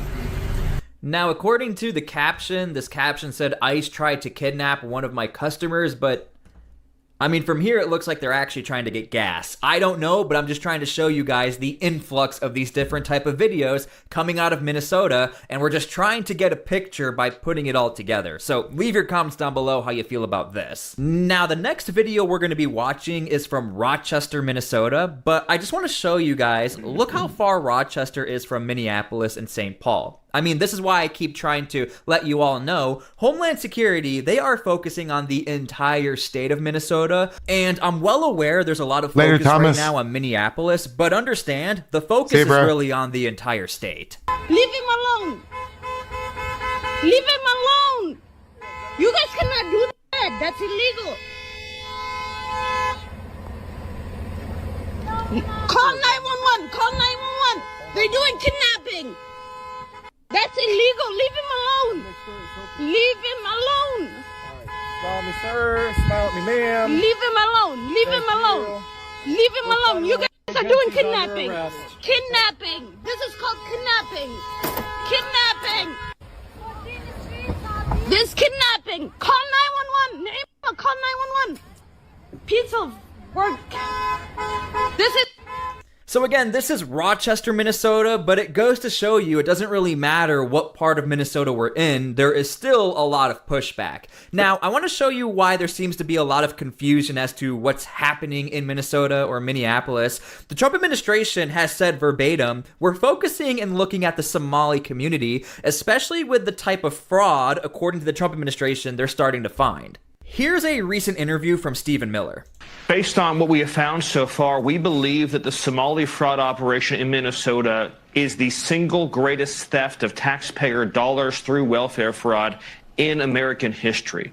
We believe that we have only scratched the very top of the surface of how deep this goes. And you're familiar with all the scams with pretending that children have autism who are not in fact autistic. He just messaged me. Pretending to enroll people in food programs when in fact nobody was ever enrolled, and engaging in massive fraud, lying, and theft and grift on a scale we've never seen before in American history. Okay, so the reason why I'm trying to clarify all of this is because you really have three different missions going on right now in Minnesota. You have what Stephen Miller is talking about, the fraud investigations, looking into these tax scams, looking into people stealing money. That is one mission. Number two, you then have the broad deportations. That's why I showed you there are operations in Rochester. There are operations involving people not from Somalia, but from other countries. And then you have a third operation, which is involving Somali nationals with warrants. So I just want to clarify for you. Hey, everybody say hi to T-Sply. Hello. Hey, if you're not subscribed to T-Sply, seriously, you got to go subscribe to him. He's a friend of the show. And he is so much better at video editing than I will ever be. He's a professional, guys. He's a professional. He deserves your view. Go check out his channel. Guys, there's a lot going on in Minnesota, but there's also different missions involving different aspects of what's happening in Minnesota as far as these deportations and these investigations. So now, just to show you guys, this is focusing on the actual Somali deportations. Trump administration opening a new channel in its immigration crackdown as ICE agents descend on Minneapolis. Out of Minneapolis, ICE is already on the ground there. USCIS has been doing investigations there for months about immigration fraud. What we're seeing on the ground as far as these immigration cases is that nearly half of them have resulted in fraud or some other defrauding of the system, which is a huge problem. Charges are coming. But on the ground, ICE has already made... Hey, T-Sply, if you did, I'm not going to tell you the city because I don't want to dox her, but if you didn't know, Polly lives in Minnesota. So she's really interested in this video. Dozens and dozens of arrests, including a convicted murderer, convicted gang members who have just been released back onto Minneapolis' streets to terrorize their people. And it's such a shame that Tim Walz and the mayor there turn a blind eye and are really complicit in what's happening to Minneapolis. So Secretary Noem is laser focused on this issue, and we're going to bring real results, not just for President Trump, but for the American people. Okay, so we actually got a lot of information out of this interview. I don't know if you guys caught it, but Homeland Security is straight up saying we've already been conducting these investigations for a while now, which makes total sense. I'm told there's another T-Sply video that's funny that was from today about Portland. Oh, we might have to watch it. We might have to have a double shot of the teaspoon. Did you guys know that it stands for the supply guy? Fun fact. True story. Because to get a warrant, you have to do your investigation. You don't just know to show up to a random apartment complex or know to pull over a certain vehicle on the side of the road. These operations have warrants, which means a lot of work has already been done on the ground for Homeland Security to conduct these warrants. Now ICE just has to go out and do the job. Now, just to show you guys how deep these investigations go, recently Homeland Security straight up showed up to a college to find one student. Augsburg University says their community is, quote, deeply shaken. This after they say masked ICE agents targeted an undergraduate student on campus. A viewer who sent us video of the incident says it unfolded around 4 p.m. yesterday, and they did see somebody detained. Fox 9 has not yet been able to independently confirm that. Additionally, Augsburg says agents aimed weapons at witnesses, including staff and students on campus. I'm going to get a refrigerator and put it right there. In a statement, Augsburg said that these tactics with the implicit threat of violence are unacceptable, dangerous, and profoundly disturbing.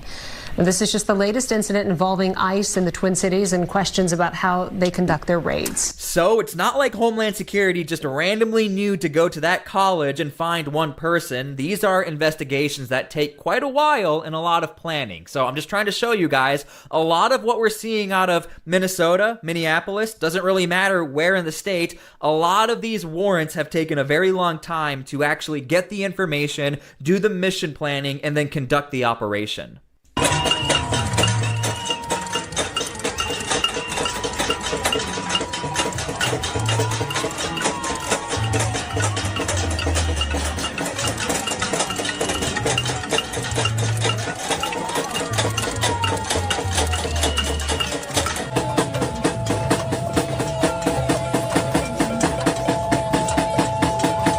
Now, this clip obviously really stood out to me. Leave your comments down below how you feel about this. I mean, these are police officers just literally sitting there and allowing this to happen.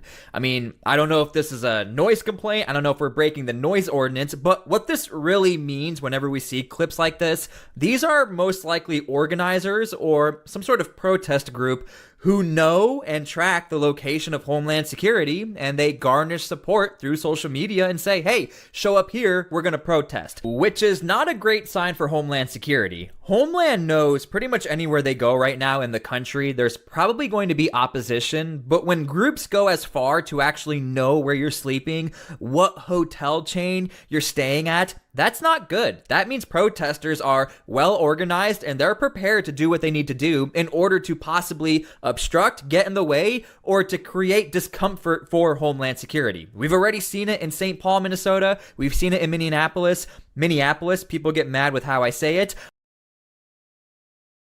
Nobody from Minnesota should be making fun of how someone says something. I'm just saying. I'm just putting that out there. But as far as going to hotels, that is like stepping it up. Now, while we're here, we might as well see what the mayor of Minneapolis has to say. Message that we are sending to our Somali community, to our Latino community, to any community that is being targeted, is that we stand with you. Minneapolis is not backing down. Our police officers will not coordinate with any federal agency that is doing immigration law enforcement. Oh, that's what he thinks. Work. We stand with the community members that make Minneapolis the extraordinary place that it is, and we aren't backing down. We're rock solid in support of them. Okay, so you guys can leave your comments down below how you feel about that. I don't think anyone will be surprised by this position, but there is a lingering question out there. Does that also... Hey, T-Sply, where can I get some of that kryptonite shit you got up there? That kryptonite? Where can I get some of that shit? Can I buy some? Is there like a special place you get it, or you just buy it from Amazon, or what?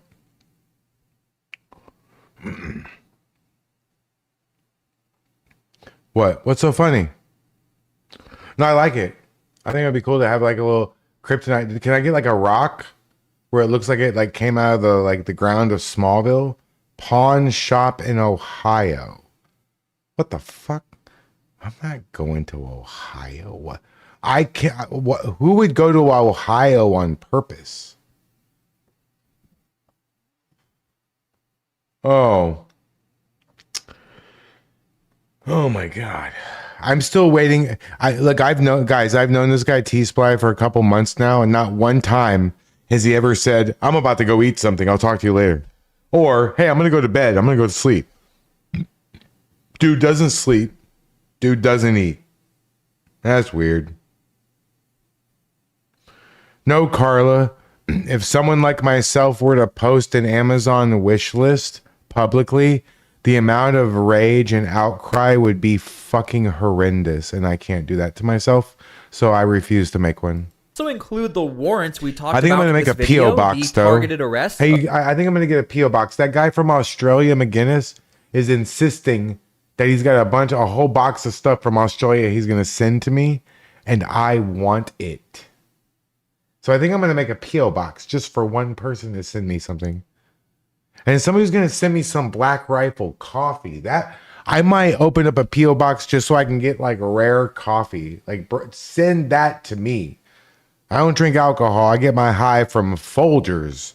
My dealer's name is Folgers. That's my dealer's name.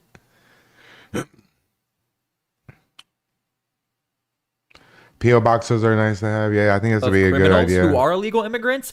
I have no idea. I don't know how far the mayor is willing to go as far as not working with deportations. All we're getting are these generalized statements that we, the police, we don't work with I had to ICE move first, in deportation operations. So I moved, now I get one. We'll just have to wait and see what happens. Okay, so I hope you guys enjoyed the video. I always try my best to be as fair as possible with these investigations. Try to give you guys all of these different third-party videos. I'm going to let him plug himself. Bring it all together so you can have somewhat of an opinion of what's happening. Tell him. So I hope you guys enjoyed. Make sure to please pray for peace. We do need that right now. Come on. And make sure to please subscribe to my channel, like the video, leave your comments. I am very curious what you guys have to say. You got to get that call to action in. God bless, and we'll see you all later. Okay, wait. You said that there was one you did today. This one? This one. You're investigating what? They are alleging that you were following them and running red lights and harassing them and causing a disruption. Wait, is this the one? This is the one?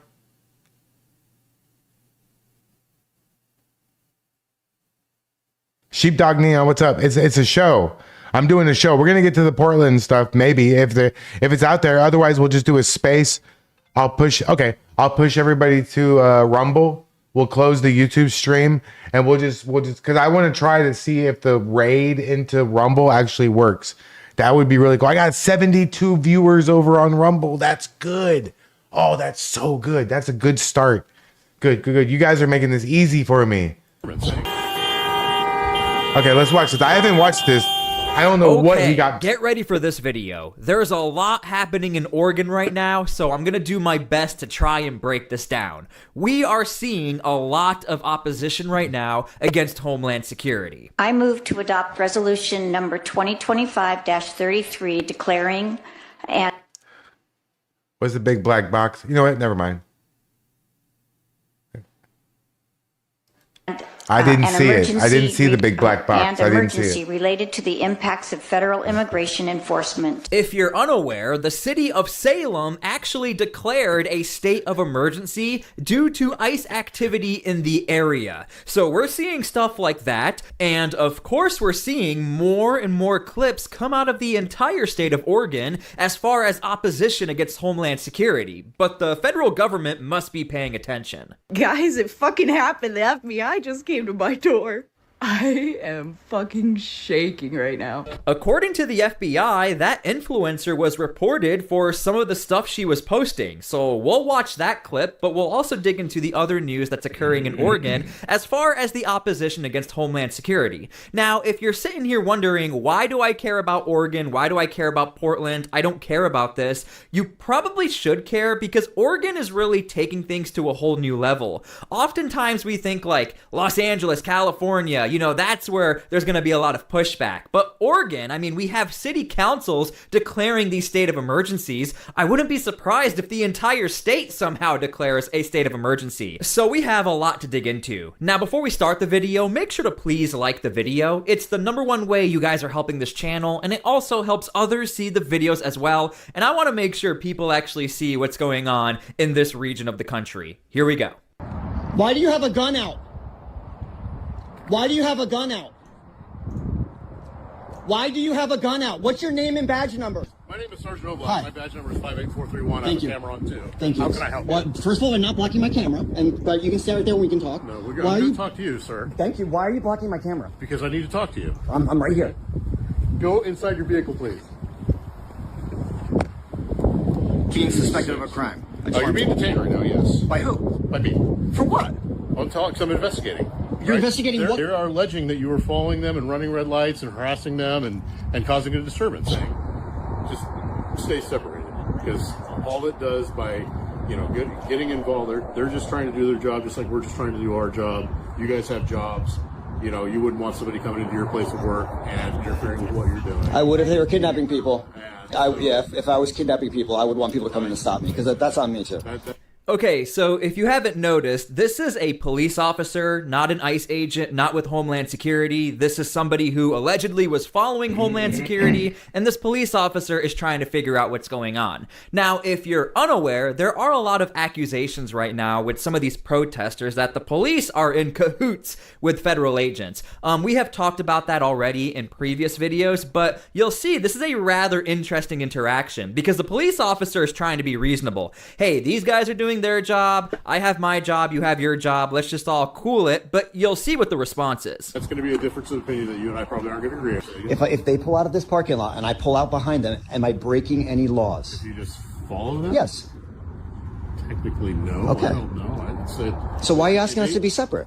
Well, so that so it doesn't escalate into something different. So they don't pull our guns on them, their guns on us? That's the conversation with them. I talked to them about How are you? I don't understand why. Okay.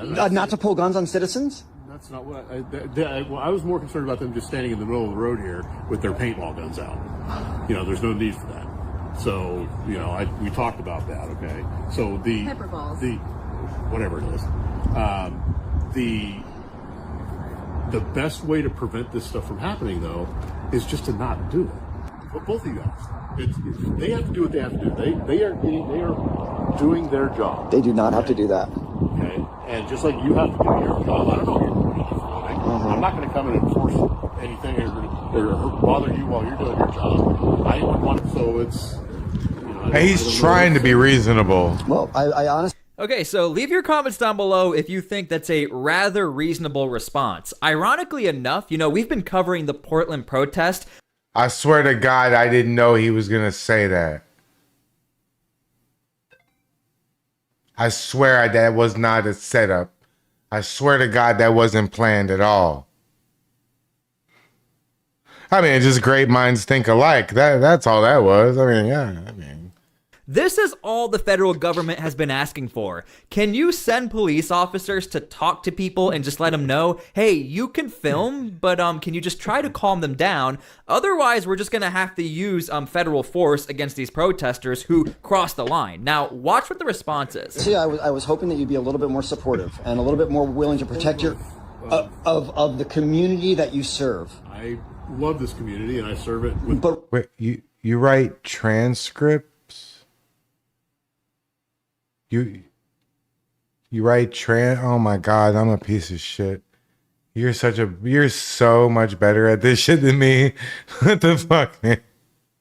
And look, guys, he makes 20 videos to my 1.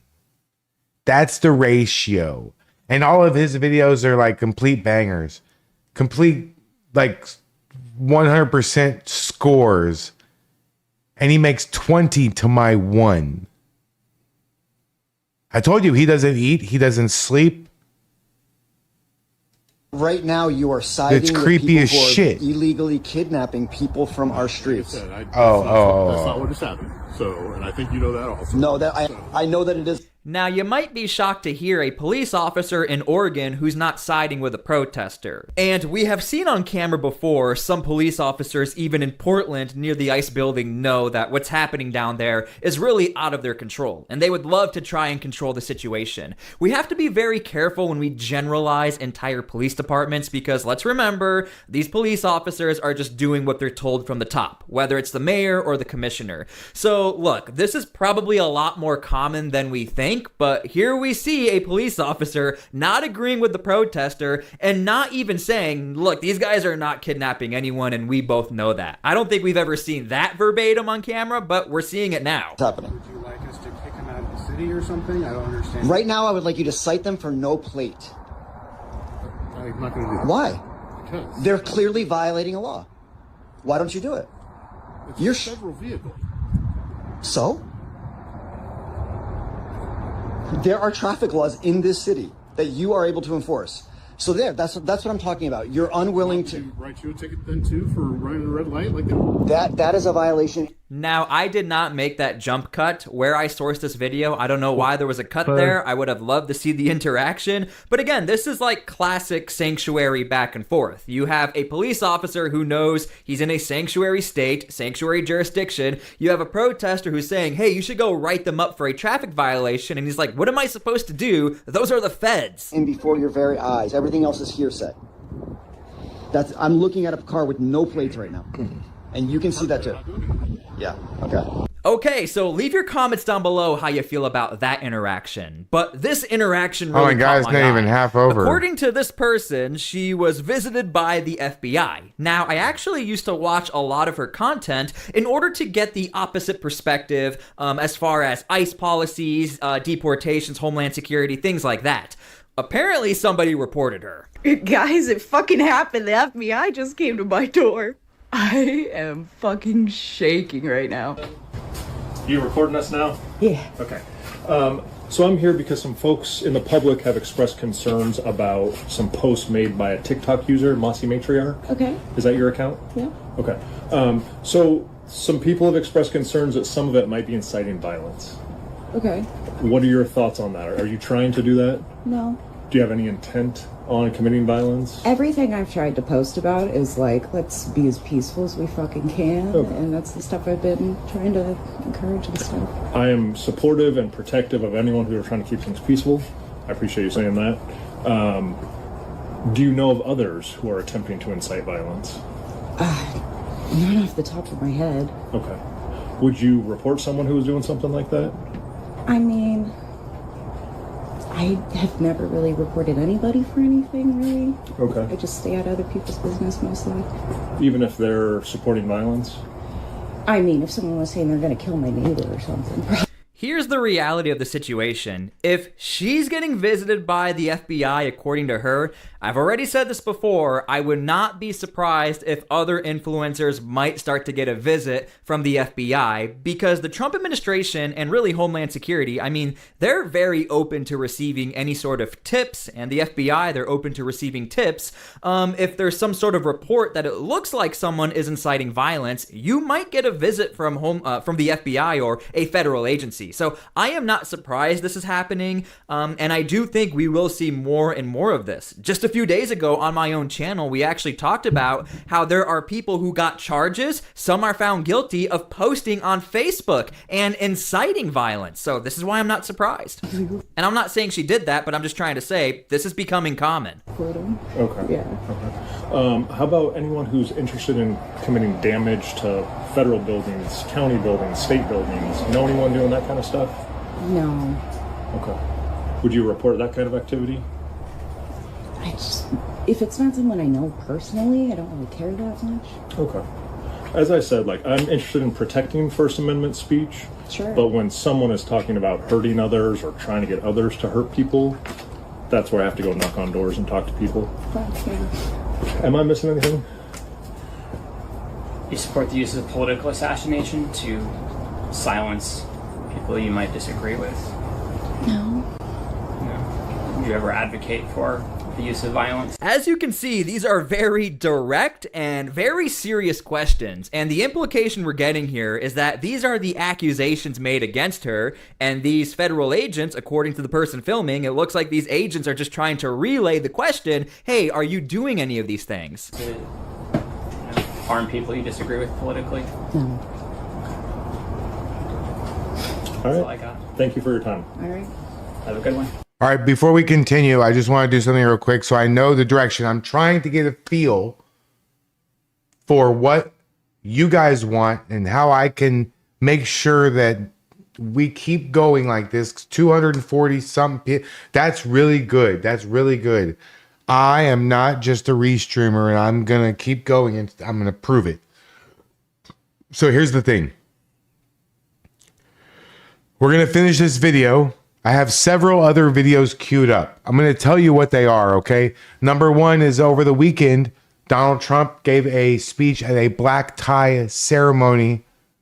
And I was going to play the speech because I didn't get a chance to watch it and the whole thing myself.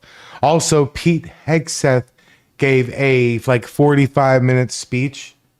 I was thinking about playing that too. We have several things we can get into. I don't think Portland's going to be popping off tonight. Tommy's out of town. BDF Blaze is not live. Portland Andy is playing music, laughing from home, which is badass.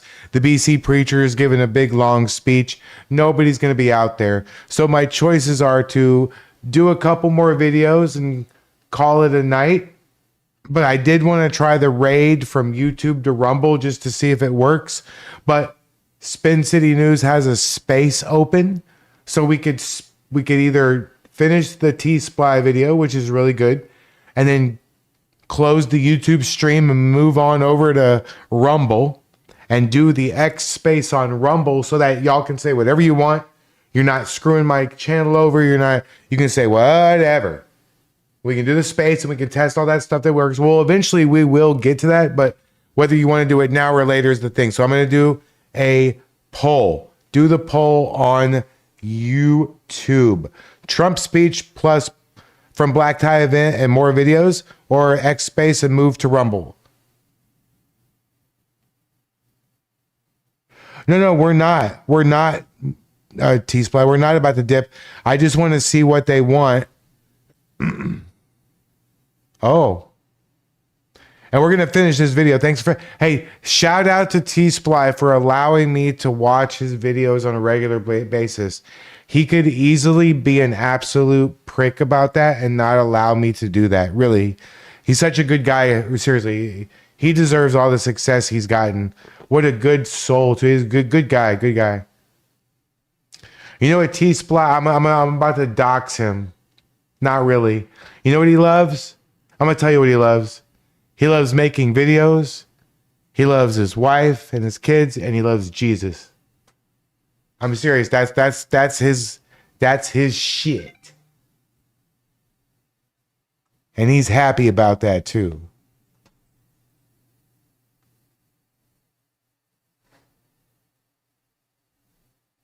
And I'm happy for him. You know, that's good stuff. That is good stuff.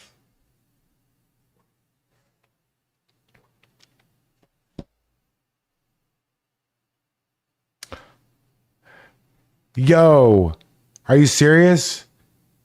You're the one that's... You have your full name. I'm giving away your secret powers is what I'm doing. I'm showing everybody the combination that makes you tick. That's your superpowers.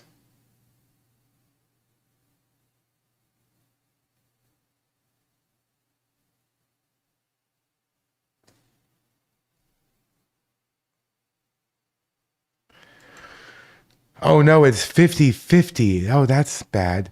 Okay, how about we'll see. How about this? Okay, we'll watch the Trump. I have several videos queued up, right? We'll finish this one. We'll watch the Trump, and then we'll go to the space. So instead of doing like another hour and a half, 2-3 hours of videos. We'll just cut it in half and then we'll do the space. So they'll be all deep into the space. It'll be all set up. There'll be plenty of people in there. We'll switch the Rumble. We'll do the space and it'll be a solid thing. Okay. So that's what we're going to do. It's 50-50. Look at the poll. Look. It's 50-50. Uh-oh. Well, it's just stock market says Portland's considered done. I don't think so. I think it's just cold and it's the holidays. I bet you in January or like maybe February when it starts warming up a little bit, it's going to pop off again. I bet. Yeah, we'll finish this. We'll do the Trump speech and then we'll do the X space and then we'll end about midnight. I am definitely we'll end about 100% midnight. on a list now. We are at the point in this country where... Wait a minute. Hold on a second. I got to do something real quick. It's important. Hold on.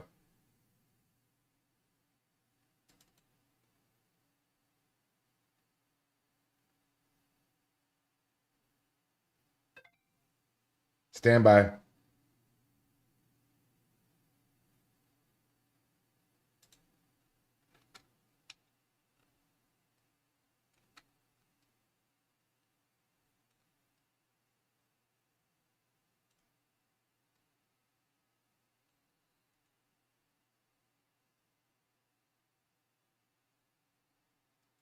If you are exercising free speech, the FBI will show up at your door. I want to make it very fucking clear that I am not inciting violence. I am not organizing violence. I don't know anyone making any plans to assassinate anybody or do any damage to federal property. And if I was, I probably would have had my account taken down a long time ago. Okay, so leave your comments down below how you feel about that interaction. The questionnaire really stood out to me. It looks like the FBI was trying to be as direct and indirect as possible, and they gave her the opportunity to say whether or not she did what she's being accused of. Now from here, let's move on to this state of emergency in Salem, Oregon. I'm gonna let the city council speak for themselves. I move to adopt resolution number 2025-33 declaring an emergency related to the impacts of federal immigration enforcement. Second. We have a motion by Nishioka, second by Nordike. Counselor, to your motion. Thank you, Mayor Hoy.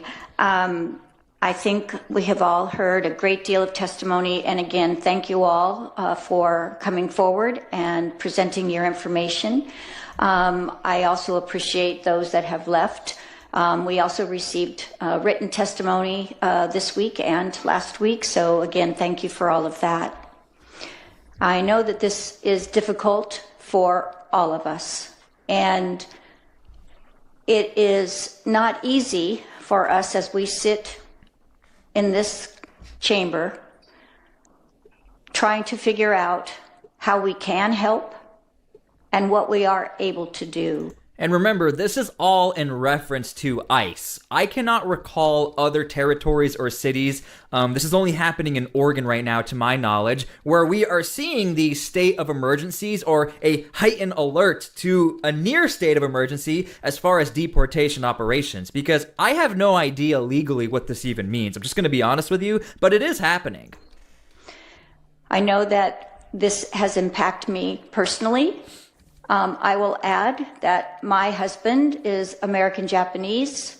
His family were interned during the war, so I know that we have a history of similar activities. What's up, Rob? And I'm sorry if I'm going to cry. So this is not something that's new to this country. It's something that has been ongoing. And I do feel we need to find ways to help those that are bombarded by this activity. Oh, is that the same chick, Greg? This is just a beginning, and I don't know if we'll have other opportunities. So, again, I just wanted to express my sincere regret and concern and sorrow that this country likes to find ways to cause fear. And that fear continues to divide us. Okay, so leave your comments down below how you feel about that interaction. Again, as far as this being a state of emergency, again, I'm going to be completely honest with you. I don't know what this means because I don't think we've ever seen this before. To declare a state of emergency, I mean, we're typically talking about like a natural disaster or, you know, something like that, like a tornado or hurricane. I don't know if we've ever seen something like, oh, ICE agents are here, the federal government, state of emergency. So no idea what the implications are here, but it did happen. This is literally happening right now, and it's also happening in other territories of Oregon. But the latest state of emergency happened in Salem. Now, moving over to Portland, this video also surfaced out of the city. Because it's illegal. Do you guys have a warrant for this vehicle? We have probable cause to stop the vehicle. What's the probable cause of the vehicle? Plate. What's wrong with the We plate? determined that the person inside the vehicle was illegal. How did you guys determine that running plates? Ma'am, you can take the vehicle. I'm not proceeding with these questions. Okay, that's perfectly fine. That's perfectly fine. But you guys don't have the right to take him. We absolutely do. Look at the law. This might be the first time I've ever seen an ICE agent say, hey, this is what we did, this is what we found, and he is an illegal immigrant.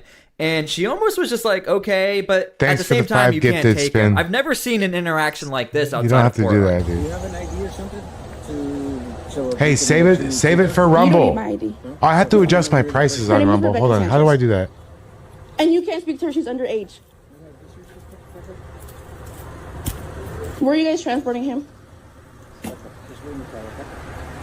Where are you guys transporting him? Hey, by the way, breaking news. Did y'all hear that Tim Pool is canceling his live podcast? Timcast IRL. It's over. He's canceling it. That's what happens when you get shot at. I don't blame him. You're unreasonable. You don't listen. You think you know the law better than we do. You don't. Okay, So until you guys you are being. Look at this.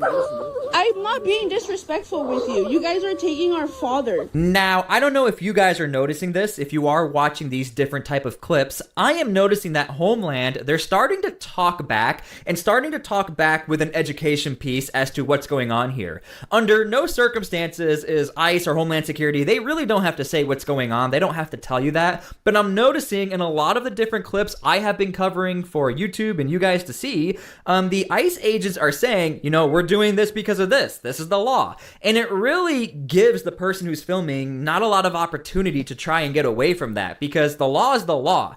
And a lot of times Homeland Security knows these clips get posted on the internet. And once they get posted on the internet, everyone else knows what the law is. And we just saw ICE is like, yeah, we ran the plates, reasonable cause, he's an illegal immigrant. And you kind of heard her stumble just a little bit. That's the impression I'm getting where she's like, yeah, well, okay.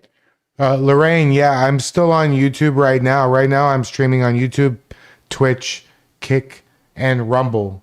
But when we switch over to the space later, I'm going to raid the Rumble. And then I realized just now that maybe some of you don't know what raiding means. That means at the end of my stream, I'm going to put in my link to my Rumble, and hopefully, if it works right, you will be prompted if you want to go into that stream, and all you have to do is hit yes. You don't need an account. You don't need any setup. Just hit yes, and it'll take you. But you shouldn't take him. So again, this is something I'm noticing. Leave your comments down below if you're noticing this as well. Homeland Security really interacting and telling people this is what the law is. Okay, so I hope you guys enjoyed the video. I really try to bring every different perspective together, whether it's the person who was visited by the FBI, whether it's the person who's upset with the cops and ICE. Even if we don't necessarily agree with them, I do think it's very important we come together, find a solution, and have some peace. We need that right now in this country. And also, when it comes to the entirety of a story, we have to bring all of the different pieces of the puzzle together. So I hope you guys enjoyed this video. Make sure to please subscribe, leave your comments, make sure to please like, and please pray for peace. We need that right now. Thank you guys for everything. God bless, and we'll see you all later. That was a good video, T-Spy. That was good. So, all right. See, I had another one of yours pulled. I had this one pulled up. Is that the right one? Okay, wait. So, Jasmine Crockett launches Senate bid.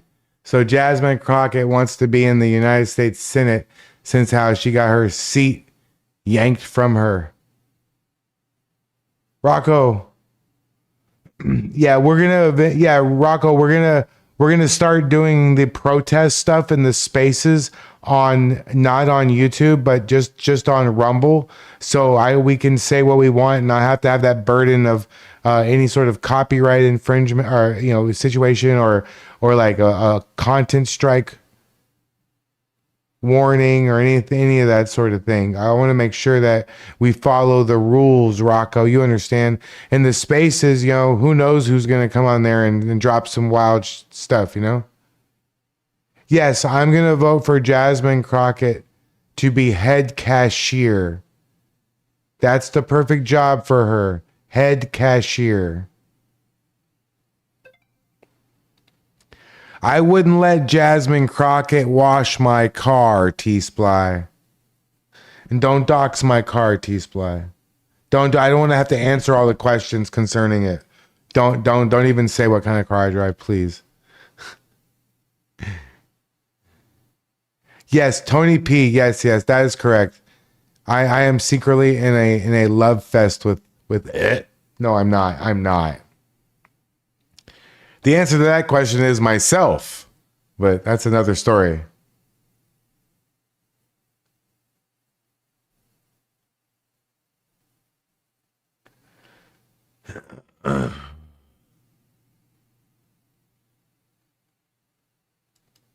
Oh my God. We're not going to watch this. We're watching this. Okay, so this happened today. We're going to watch this one. It's, I don't know how long it is. President Trump participates in a round table. This happened today. Right? And we're going to watch this, and then we're going to do this. Then we're going to transfer over to the space on X and Rumble.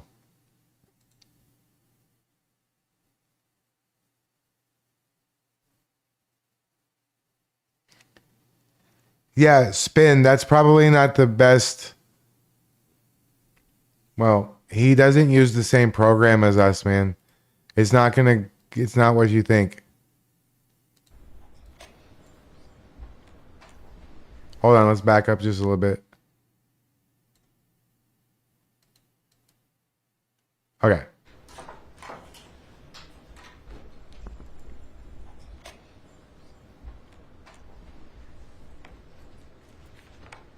Well, thank you very much, and thank you for being here as we take a very vital action to protect and defend American farmers and reduce prices for the American consumers. And we've done that in so many different fields, and this is a little bit of a different field, but we're bringing prices way down. We inherited a total mess from the Biden administration, the highest inflation in the country's history, and very, very high prices, and prices are coming down, and they're very, very far down on energy. Energy's come, in fact, we hit a very important number, sacred number.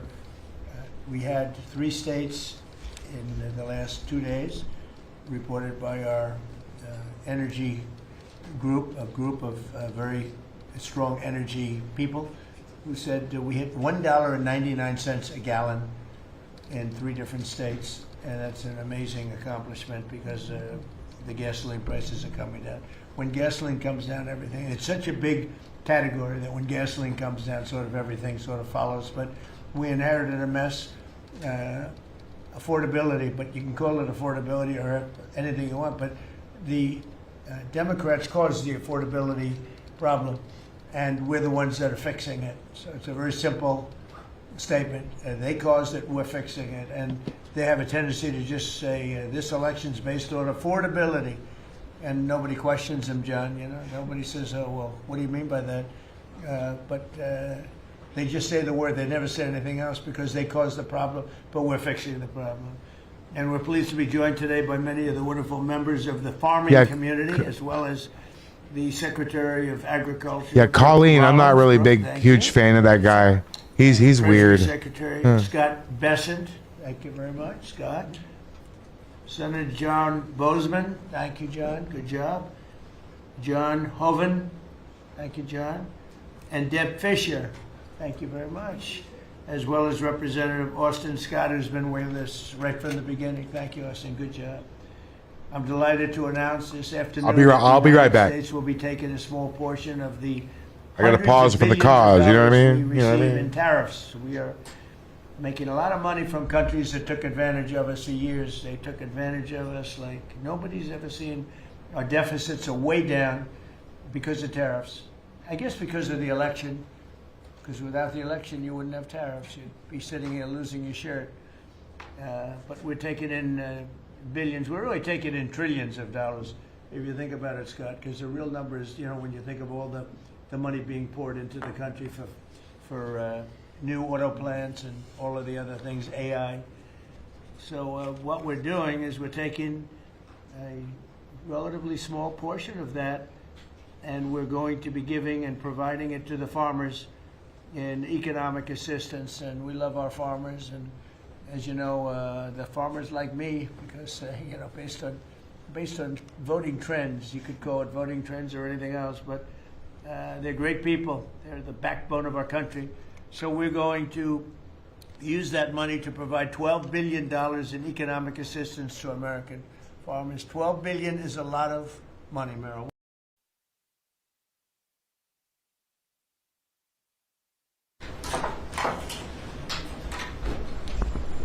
Meeting in South Representatives, but we'll all get involved a little bit.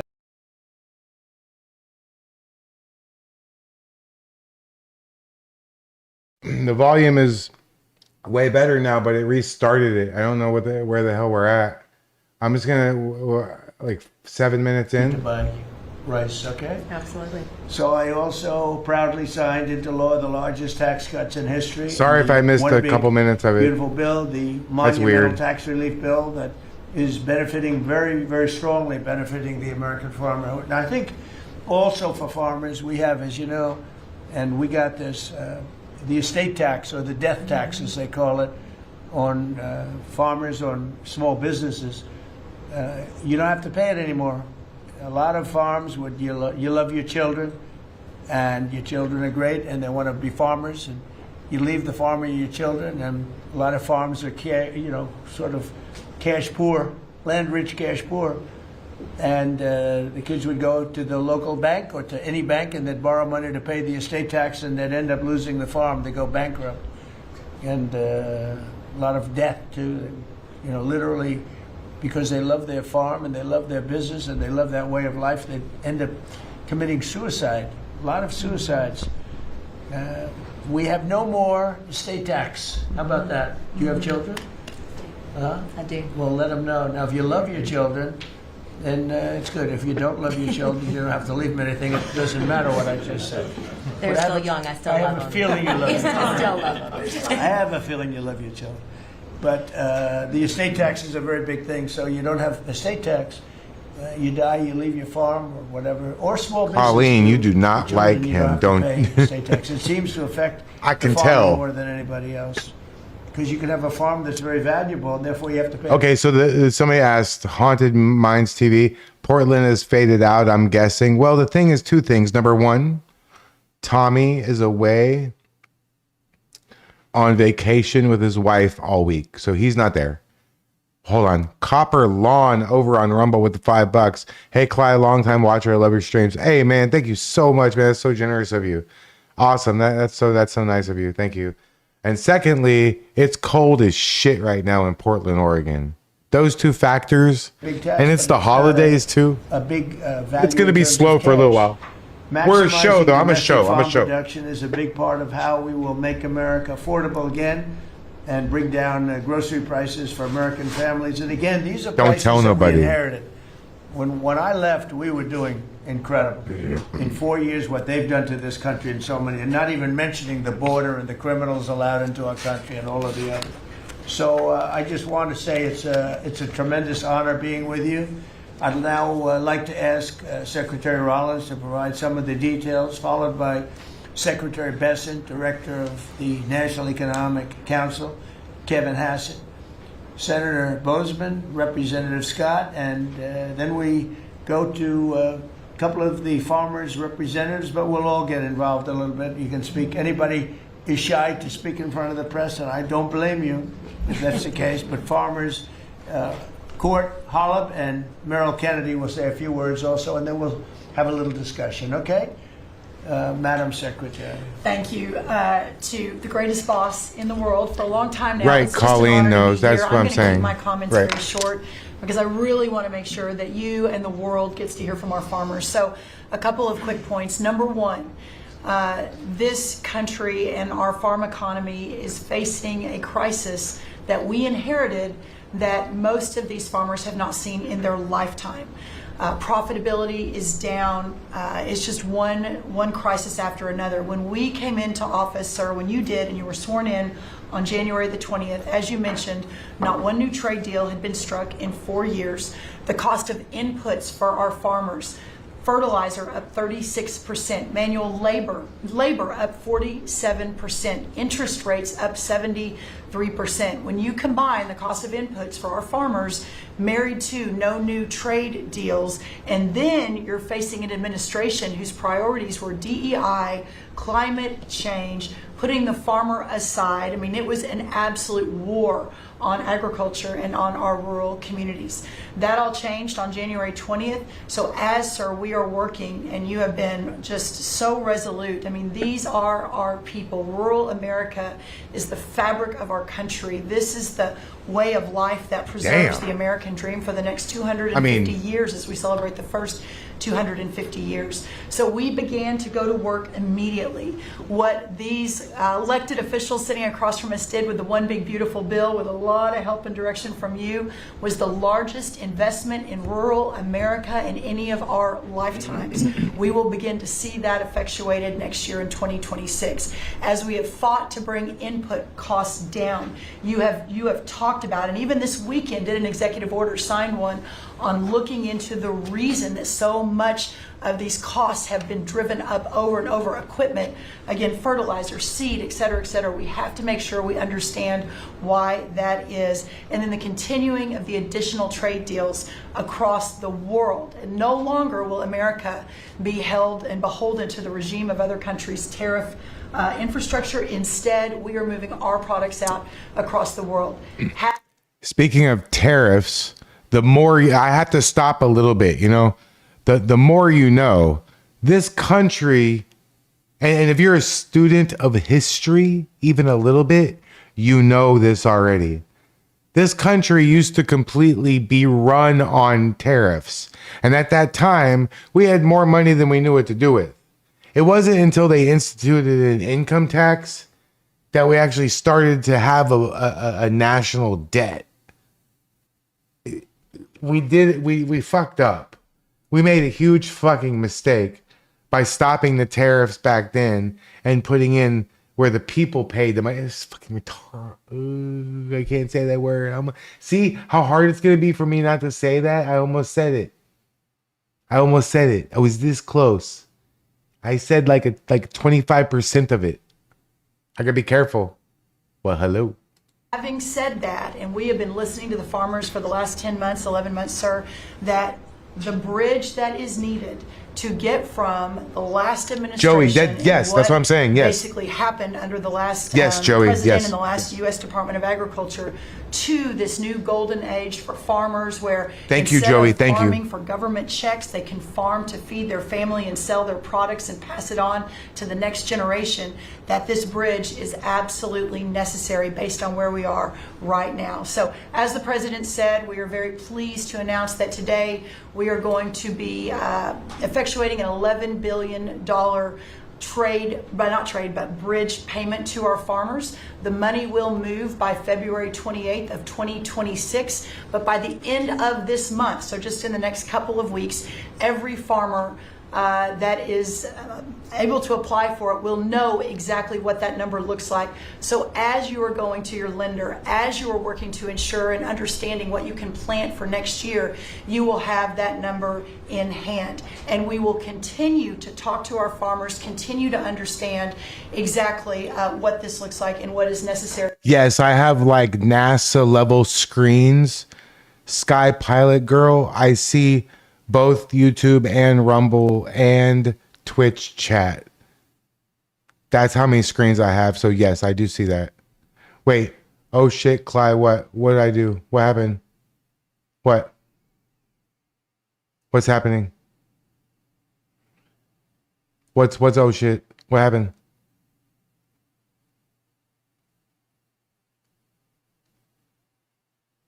I don't know what's happening. Oh, okay. The final thing I'll say 12 billion. Well, we're holding $1 billion back. So today we are announcing. So yeah, 11 Sky billion. Pilot Girl, I see you. We're holding $1 billion back just to ensure that we are covering. So today's announcement covers all of our row crops, but some specialty crops and others. I forgot Joe Biden that was there. We are still working with to best understand. He's where old. They are Let him retire and ensure Let him go that away. we're making every I'm done with Joe. position Joe's that we need to. And then finally, as we move. Joe is yesterday's news.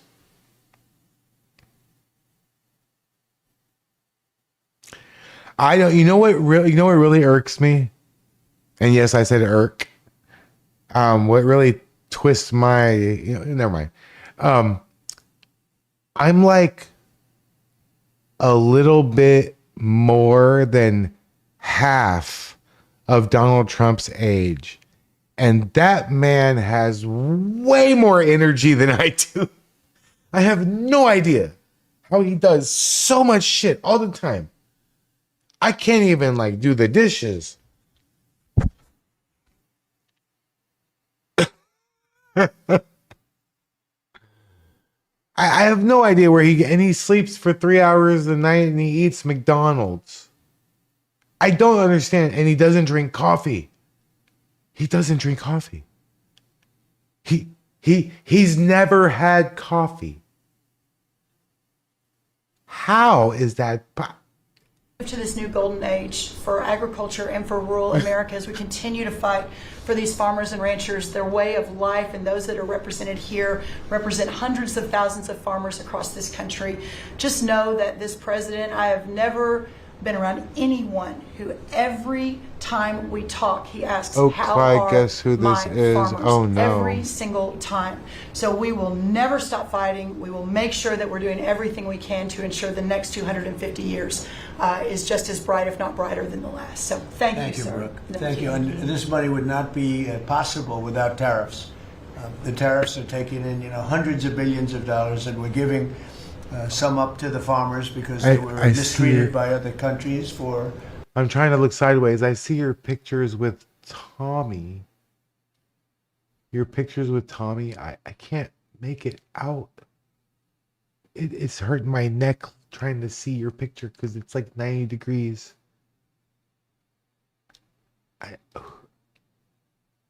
Pitbull Dad, what's up, bro? I don't know, maybe right reasons, maybe wrong reasons. They weren't, they were trying to show You us can't figure out how to something, become a member? It's really worked out really well. Oh, Colleen. But because of the Hi, tariffs, Colleen. this is possible. The other thing Colleen, okay, that makes sense. I was like, you look so familiar, but 90 degrees turned to the right. It was like weird for my. Hi, Colleen. You can't figure out how to become a member? I think you just subscribe. I think a member. Well, hold on. Let me play this. Let me find out. Hold on. Let me make sure.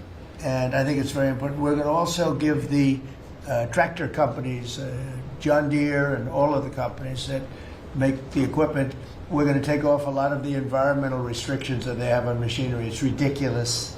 I know because I buy a lot of that machinery for different things. We have a lot of big clubs with, hundreds, thousands of acres. And I buy a lot of stuff. And you buy it, it's got so much equipment on it for the environmental, it doesn't do anything, except it makes the equipment much more expensive and much more complicated to work. And it's not as good as the old days. And we're going to take a lot of that nonsense off of the equipment, which is going to reduce, and we're going to do it, and we're going to say you're going to reduce the prices. We're not going to do it and they're not going to reduce. They're going to have to reduce their prices because farming equipment has gotten too expensive. And a lot of the reason is because they put these environmental excesses on the equipment, which don't do a damn thing except make it complicated, make it impractical. And you really have to be, in many cases, you need about 185 IQ to turn on a lawnmower. Now, so we're going to take that off, that crap off that they put on Biden mostly. and we're going to take that off. So that's going to make that'll bring down the equipment prices a lot. That's right. And we're going to do that immediately. You're going to work with Lee Zeldin, who's not here. He's doing a fantastic job, and Lee is going to work that out. And that would be most of it. It's crazy. The machines, they're always under repair. Maybe that means you're because they're already so a member. complicated that you can't fix them. The old days you used to fix it yourself. Now you can't do that. You have to be a PhD from, let's say, MIT. Okay, so we're going to get that done. Because I have members. Scott, please go ahead. Good. Thank you, Mr. President. Thank you to the farmers to join us today. And I will tell all of you here that when Oh my God, my in person gifted or things when are we so on a call with expensive. President What the Xi, fuck? The first thing I need the to change president that. asking for is more soybean purchases. way too much And we don't talk about geopolitics. We don't talk about trade. It's about soybean We purchases. don't even say hello. We immediately start. Soybean. We start with the soybean, please. Could you do a little? It's Oh, always, could you do subscribe little as more? a member. And I think it's the same thing. President Xi is. Okay, let me see if I can adjust the gifted ones because this group that's represents an American way of life. so that's fed our expensive. nation and its spirit for hundreds of years. You are the caretakers of the most productive agricultural country on earth. You drive hundreds of billions of dollars in exports, support millions of jobs, and keep America's economy running strong. And this administration is committed to keeping it that way. By putting farmers first, President Trump is ushering in a new golden age for agriculture. The president's $11 billion relief package for America's farmers comes at a critical time. These direct payments will give producers the breathing room they need to market this year's harvest and plan for next season. This serves as a liquidity bridge during a period of adjustment, supporting the strongest agricultural sector in the world. Add this to the president's success in reining in Biden-era inflation, thanks to the administration's pro-growth policies, input costs like fuel and fertilizer are easing, and credit conditions are improving, interest rates are coming down, helping farmers prepare for the next harvest. President Trump scored a massive victory for America's farmers when he secured an arrangement with President Xi in Busan to reopen China's markets to U.S. agricultural exports, especially soybeans, sorghum, and other commodities. Under this framework, China committed to purchase at least 12 million metric tons of U.S. soybeans this growing season, followed by a minimum of 25 million tons annually for the next 3 years. And it's not just China. At the president's direction, Treasury, USTR, and the Department of Commerce have secured supplemental purchases of U.S. agricultural goods and major trade agreements across the world to open new markets to America's farmers. The One Big Beautiful Bill also delivered transformative benefits for America's small farmers. It locked in full expensing for farm equipment and 100% expensing for farm structures built during the president's term. I believe Representative Scott and a group in the House, we were originally just going to do factories, and they called us and said, you need to do farm structures too, and the president said, we're all in. And it extended and enhanced much needed relief from the punishing death tax, giving family farms greater certainty as they plan for the next generation. Mr. President, thank you for putting America first by putting your farmers first. Through pro-growth, pro-farm agenda, you are ushering in a new golden age of American agriculture, and Treasury is proud to help in this. Thank you, Scott. You know what we'll do? We're going to go a little faster because the last meeting we had was 3 hours. We're the most transparent group, so if we can go faster, it'll be great. And then we'll take some questions from the fake news. Is that okay? All right.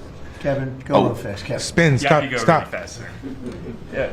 Sir, the farm economy, you always ask me to just get a few numbers to put it in perspective. And as I've looked through the incredible performance of these people that work so hard and are such important people for keeping communities alive, the thing that struck me the most, because you and I were here in the White House during COVID, is that during those terrible COVID times, farm production didn't go down. Like these farmers, they went to work every day and they produced so much. But then Joe Biden came in, so we had COVID, and farm production didn't go down. And then Joe Biden came in and he really wrecked the farm economy. And so during Biden's term, 150,000 farms closed, sir.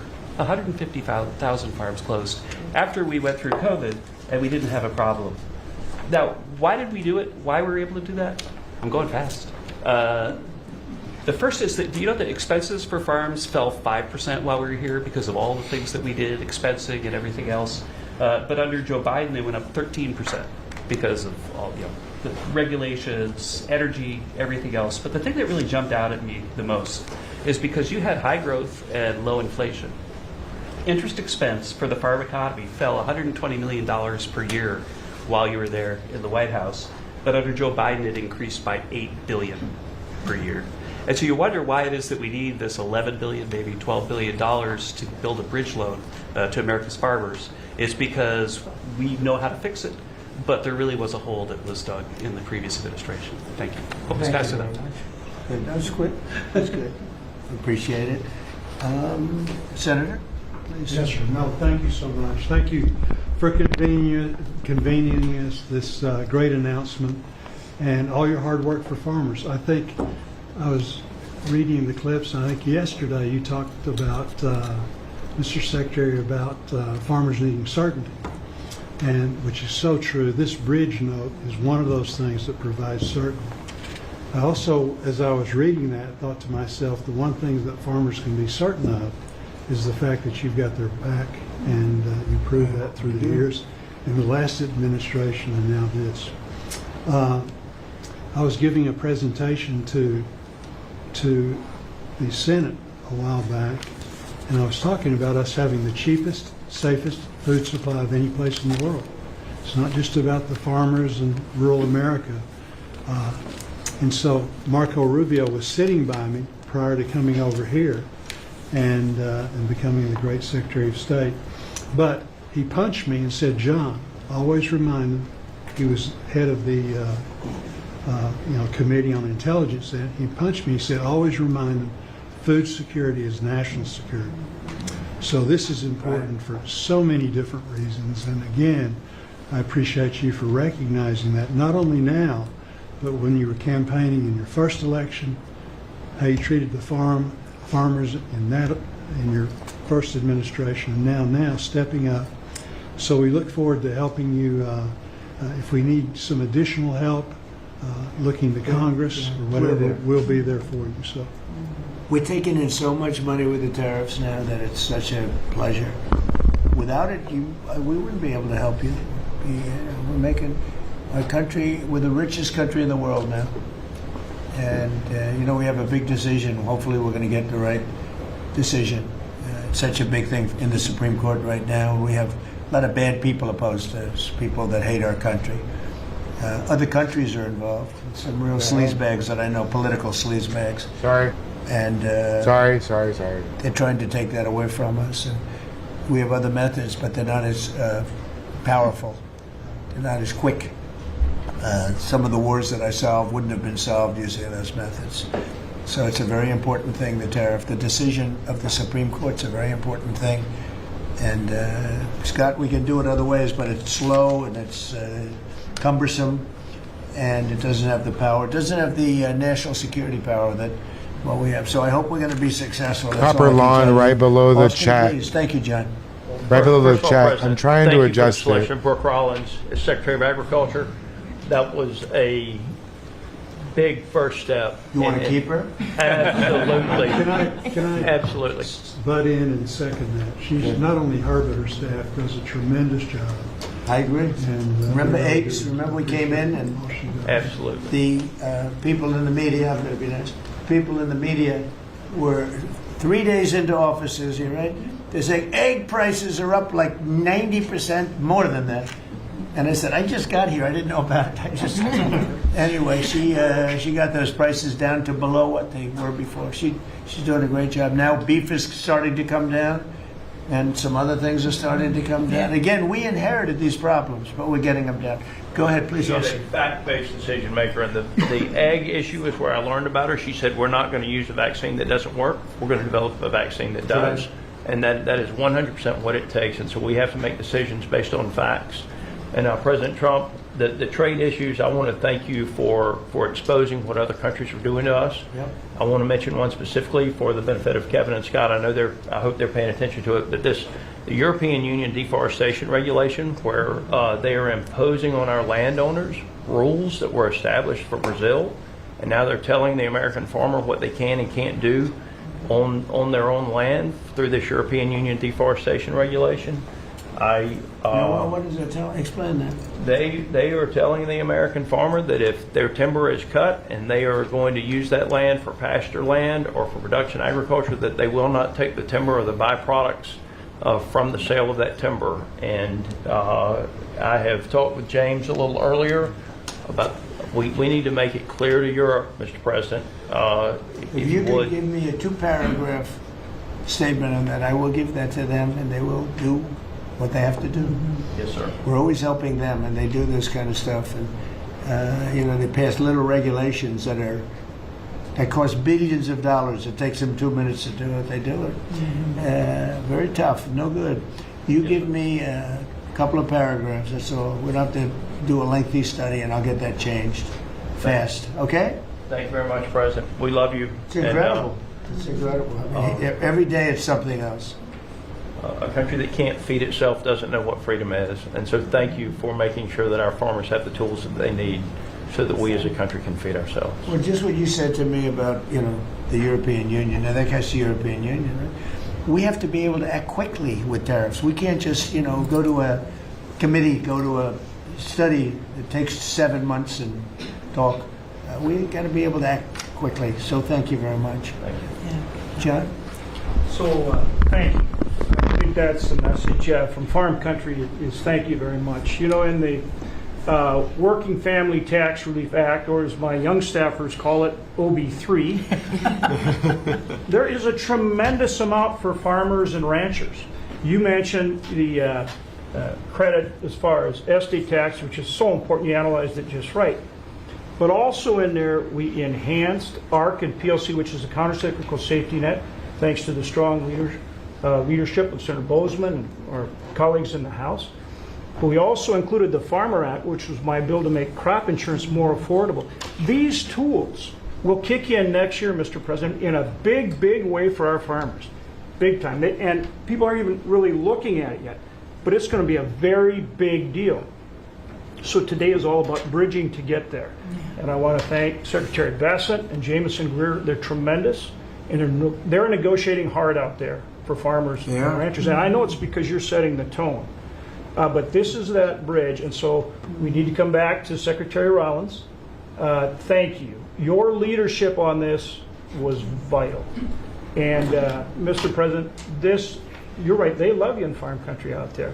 All you have to do is drive out and see the flags and signs all over the fields. On the hay bales, right? It's a great honor. They're great people, the best people. This is really important.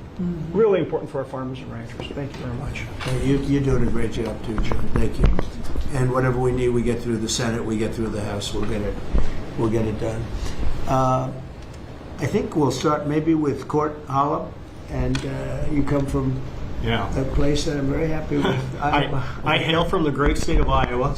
I'm surrounded here by some of the greatest farmers in the area and from across the country. Anything from rice farmers, we've got all sorts of cotton farmers, everything. Everything is here represented so well. And first off, from me, I want to say thank you for this bridge payment. It's Christmas early for farmers. And just to kind of have an icebreaker here for the story, I've got a 2-year-old little boy at home. 2-year-old little boy and a 4-month-old little girl. And the other day I was reading my little boy a story at night, putting him to bed, and he said, "Daddy, I don't want Santa Claus to come to our house for Christmas. I want President Trump." and I think, Mr. Trump, I think you brought Christmas to farmers. With this bridge payment, we'll be able to farm another year, help us get by. It's such an honor to be here with you. I lost my grandfather and a hired hand in 2002 in a farming accident. And he instilled in me at an early age to love the land, to take pride in what we do. Was that a machine accident? It was a machine accident. And it gets in your blood to farm. It's in our blood. Despite what happened, I want my 2-year-old to farm. I want my 4-month-old daughter to have an opportunity. And what you're doing here in DC is working. You have a backbone to stand up to other countries for trade. You're getting things done. Tax provisions. I'll be able to potentially pass on a farm to my children because of you. Ethanol. You're working for ethanol. Trying to get E15 year-round. We're dealing with California. Prop 12. Let's continue to work on that.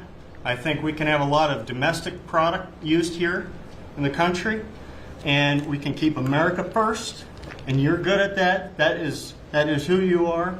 And if we keep that E15, you could have the biggest... E15 is a big deal? E15 is a great deal, year-round. Okay. You could have the biggest stamp. I did that. Trump did that, and we would thank you. Farmers would love you more than anything if we could continue that. Continue to use domestic product, use the byproducts, and even be able to export to other countries. And so what you've done here, and just having us here in the White House with you, sitting beside the Secretary and all these other great individuals here, what a true honor. And I will take pride in this meeting, and I will take this home for many generations to come. And because of what you're doing, hopefully them generations can stay on the whole of Land Farm. Well, we're going to bring you into the Oval Office when we're finished, okay? The farmers, nobody else, just the farmers. And we'll take some pictures. Our representatives also. We have to look at them because they're doing a great job, John and Austin. We appreciate it. You're doing a great job. Meryl, go ahead, please. Tell us about rice. Rice. Well, thank you, first of all, for inviting me here. And my friend, the secretary, you have an incredible lady right here. She really is. Along with being a mother of 3 and a wife, I run my family's agribusiness, Kennedy Rice Mill, in a little town called Moraige, Louisiana, about 1,000 people in the northern part of the state.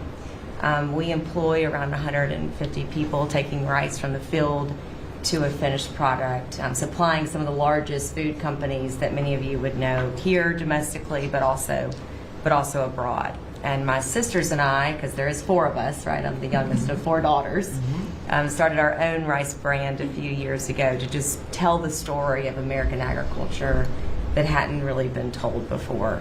But I wish I was here under better terms. I'll tell you, I think the rice industry thanks you sincerely for what you have done for the California rice market and to Japan.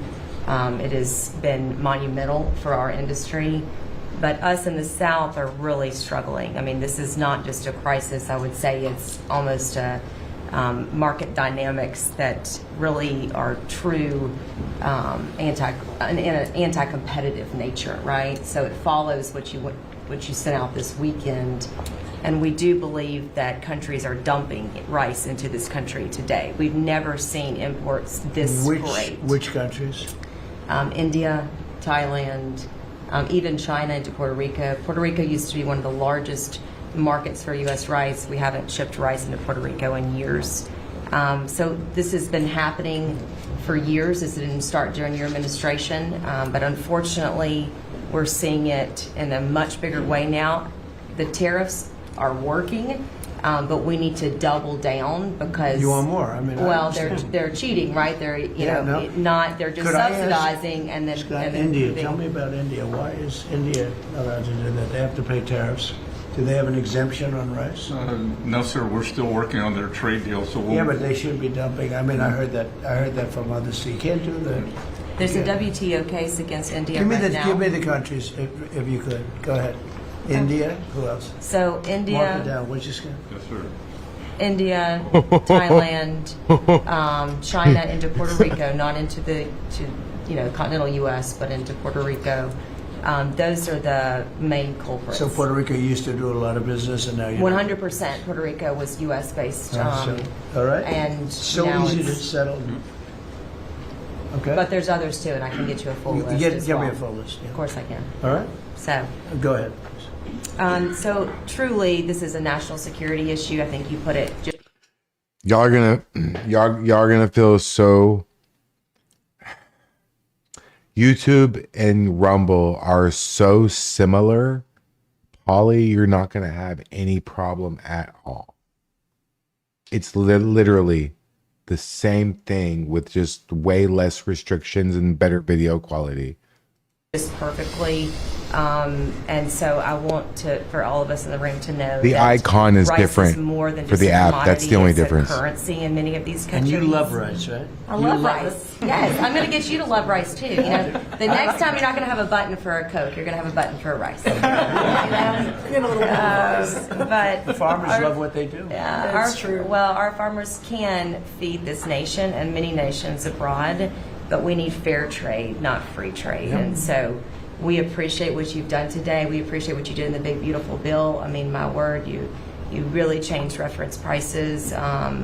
And, you know, we're hopeful that we can even move that further. I know that rice prices right now are the lowest they've been in over 40 years. So we're going to struggle. We're going to max out on our payments probably. So that's something that I know those in Congress can potentially help us with to change. But again, we appreciate everything you're doing. That's solved so quickly with tariffs to these countries that are illegally shipping. It's solved. Your problem is solved in one day. That's why we have to win the Supreme Court case. In one day, that problem's solved. It's so unfair. They go out of business. They put everyone out of business. That's what they did to our car industry. We lost more than 50% of our car industry because of that. We lost our chip industry. Went to Taiwan because of that. If you had a president that said, no, you can't do that, it's 100% or 200% tariff on chips if you make them outside of the United States, we would have never lost our chip industry. But we're going to have 40 or 50% of it back very shortly because they're all coming in now from Taiwan. They're building chip companies. But it's the same thing with rice. Thank you, Dawn, very much. Thank Really you. nice. Well, it'll be good. We'll Thank you. get it solved very quickly. We just KP says, why are all the hotties on the right?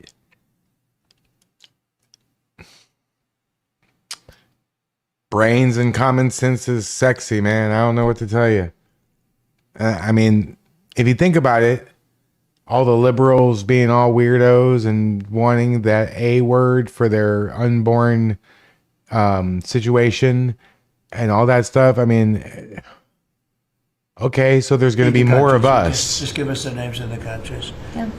Okay. Tariffs again. They own the It solves largest What's the problem? in 2 minutes. What's the They problem? bought the largest brands. Let them do at whatever they retail, want. too, right? So Go ahead. they Go have ahead. an incentive to subsidize their products so that they can keep it on the Yeah, shelf. who did that?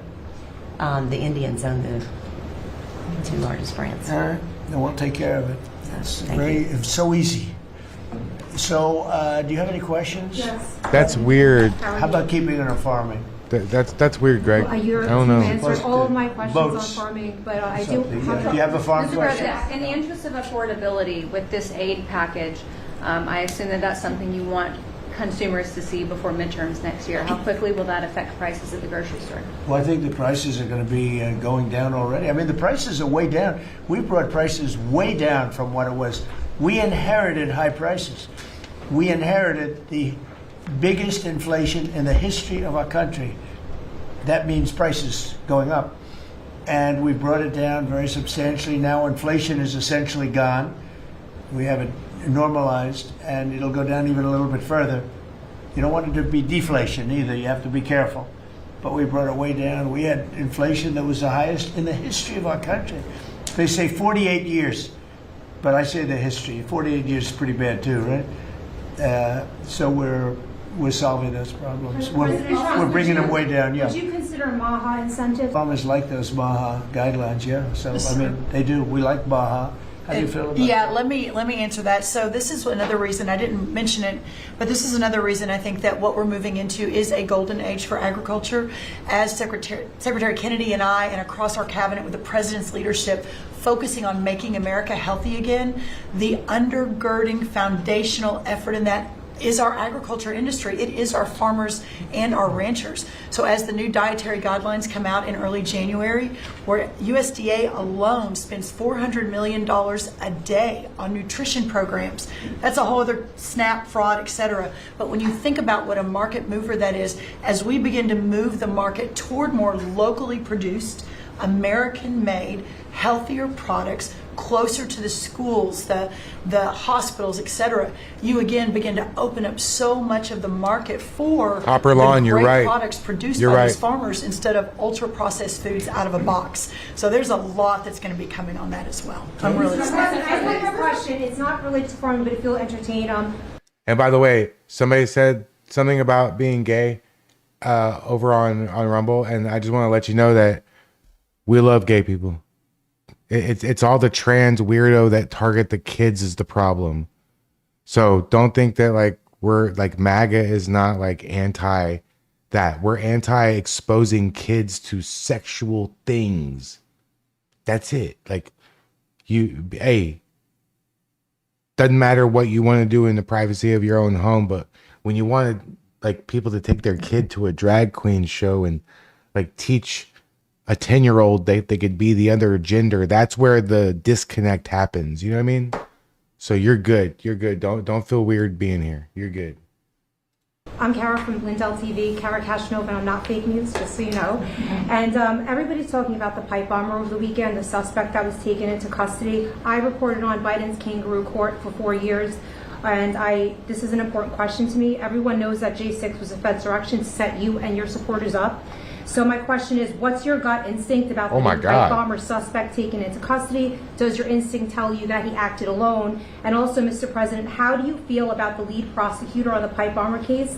Jocelyn Ballantine is the same prosecutor that allegedly asked the J6er to lie to frame you for J6 when you did nothing wrong. What are your thoughts? Well, thank you. I really appreciate that question. It's sort of a statement, and I appreciate it very much. Jocelyn is being looked at. They all have to be looked at. What they're doing is so bad. This was a whole Democrat hoax. The whole thing was a Democrat hoax, and it's all being looked at. I appreciate that. Is this the final aid package, Mr. President, or is more expected? Is this the final aid package? It depends on where we go. China's buying a lot. Other countries are buying a lot. And, you know, the interesting thing about the farm, they don't want aid.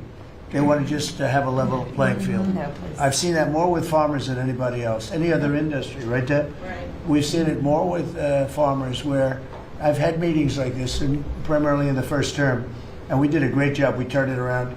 This is going to be the golden age. But the farmers don't want aid. They want to have a level playing field, because if they have a level playing field, they'll do better than anybody else. They're better than anybody else. Our product is incredible. Our machinery is incredible, right? I mean, we do have the best machines. It's a very big statement I made, though. The environmental excess that we have put onto our tractors and all of our machinery. Do you all agree with that, by the way? Oh, yes. You don't Yeah, it's got to go. It doesn't do anything except make the machines break all the time. Yeah. And I must say, I like to buy old machinery. I said, buy old, because it's better. The new stuff is terrible. It never works.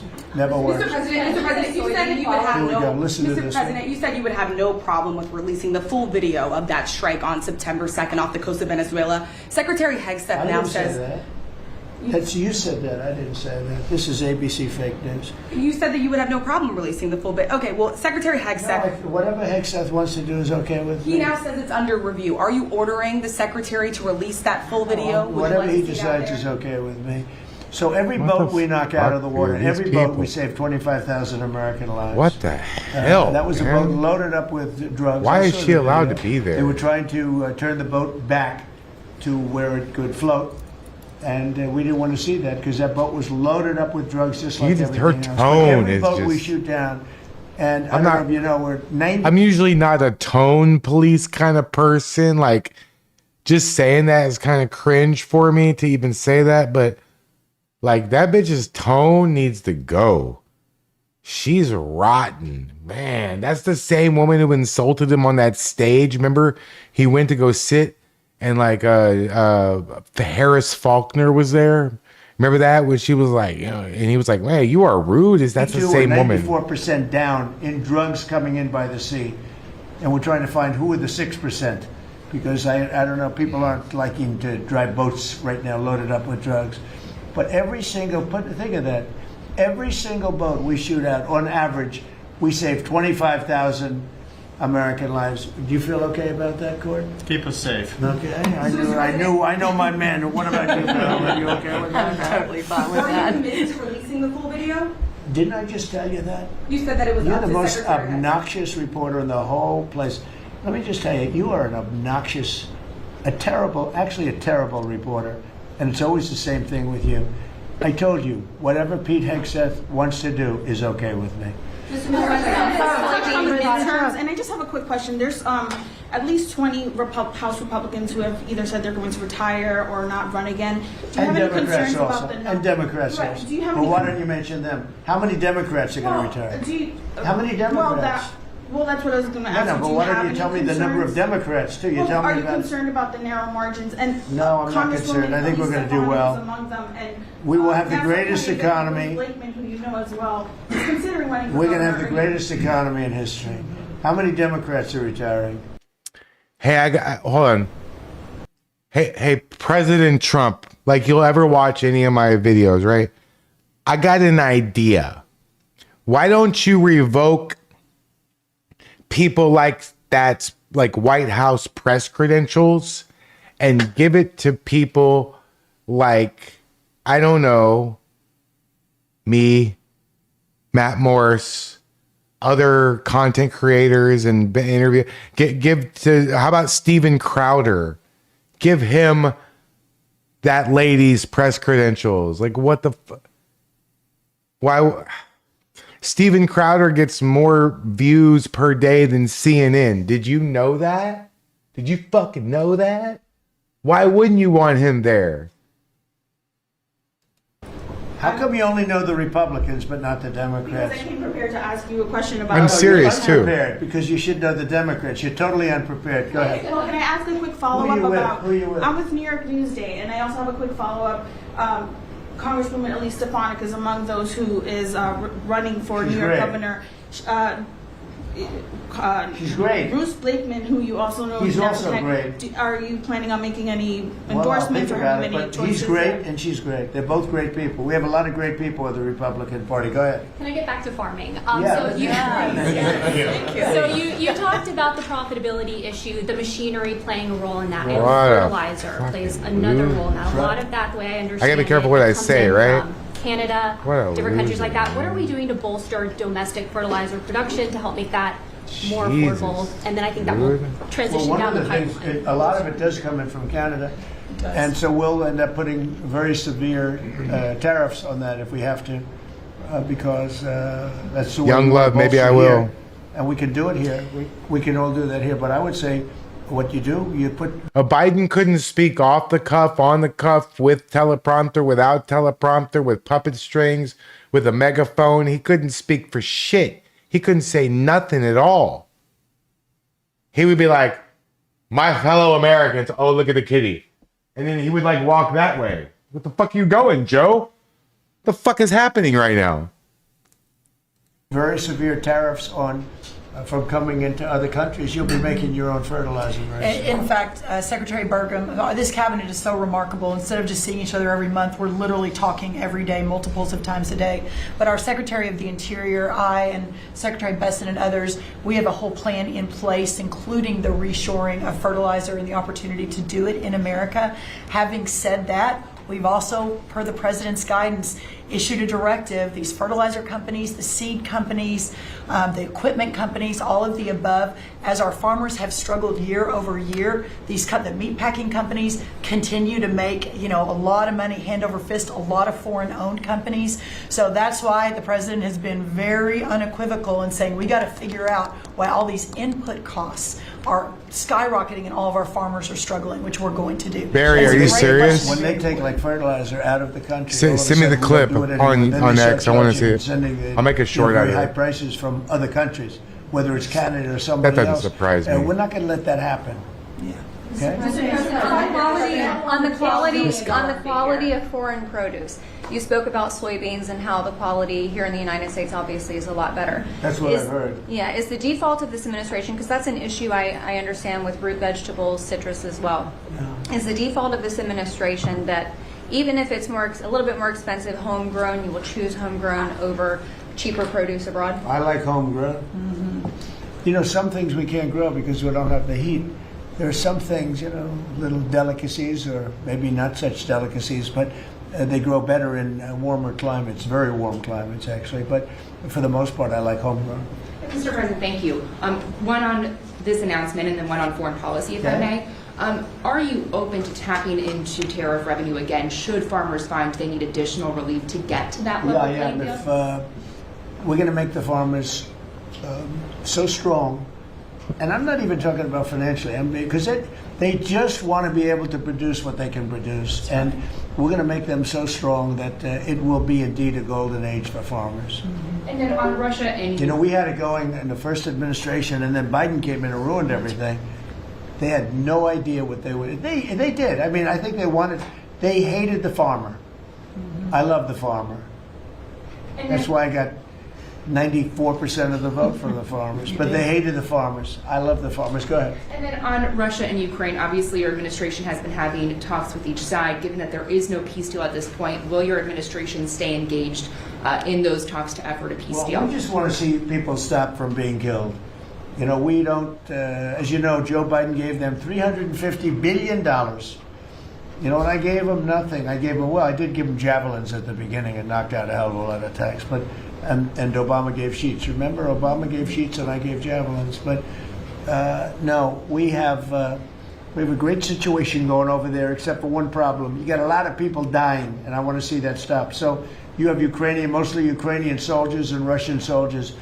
Last month, 27,000 soldiers died, mostly soldiers. A few people from the dropping of a missile in the middle of Kiev or wherever, which is a terrible thing. But mostly soldiers. 27,000 soldiers died last month. That's what I want to see stopped. We, as you know, that's a lot. We now sell equipment to NATO at full price, and NATO takes that equipment and probably gives it to Ukraine. I guess they could give it to others too, but for the most part, give it to Ukraine. And they're working with Ukraine in terms of distribution of equipment, missiles, etc. But we aren't spending money. What we are doing is spending time on a humane basis. We want to see if we can stop the killing of 27. It would have never happened. This war would have never happened if the election weren't rigged. If I were president, this war would have never happened. President Trump, if you could talk about the soybean purchases. You've talked a lot, obviously, about China's soybean purchases. Some lawmakers from North and South Carolina have raised concern that U.S. tobacco farmers were told that China would not purchase flu-cured tobacco this year. Has that come up in your conversations at all? But we're doing well. The tobacco people, because of the deals I made, they're doing very well. But that could be, if it's the case, I can get it solved very quickly. President Trump, let us know how you settled on this $12 billion or $11 billion plus one more $billion figure. We looked at how they were hurt, to what extent they were hurt. We did a very, steady progression of charts, and we figured out a very exact number, and it was about $12 billion. Okay? President Trump, if you had one Christmas wish for America besides making American farmers great again, what would it be? I would say very simply, I go by a statement. When people ask that question, remember that question was asked to Ted Kennedy, and they said, "Well, what are you going to do to make America great?" And he couldn't answer the question. I have a very simple.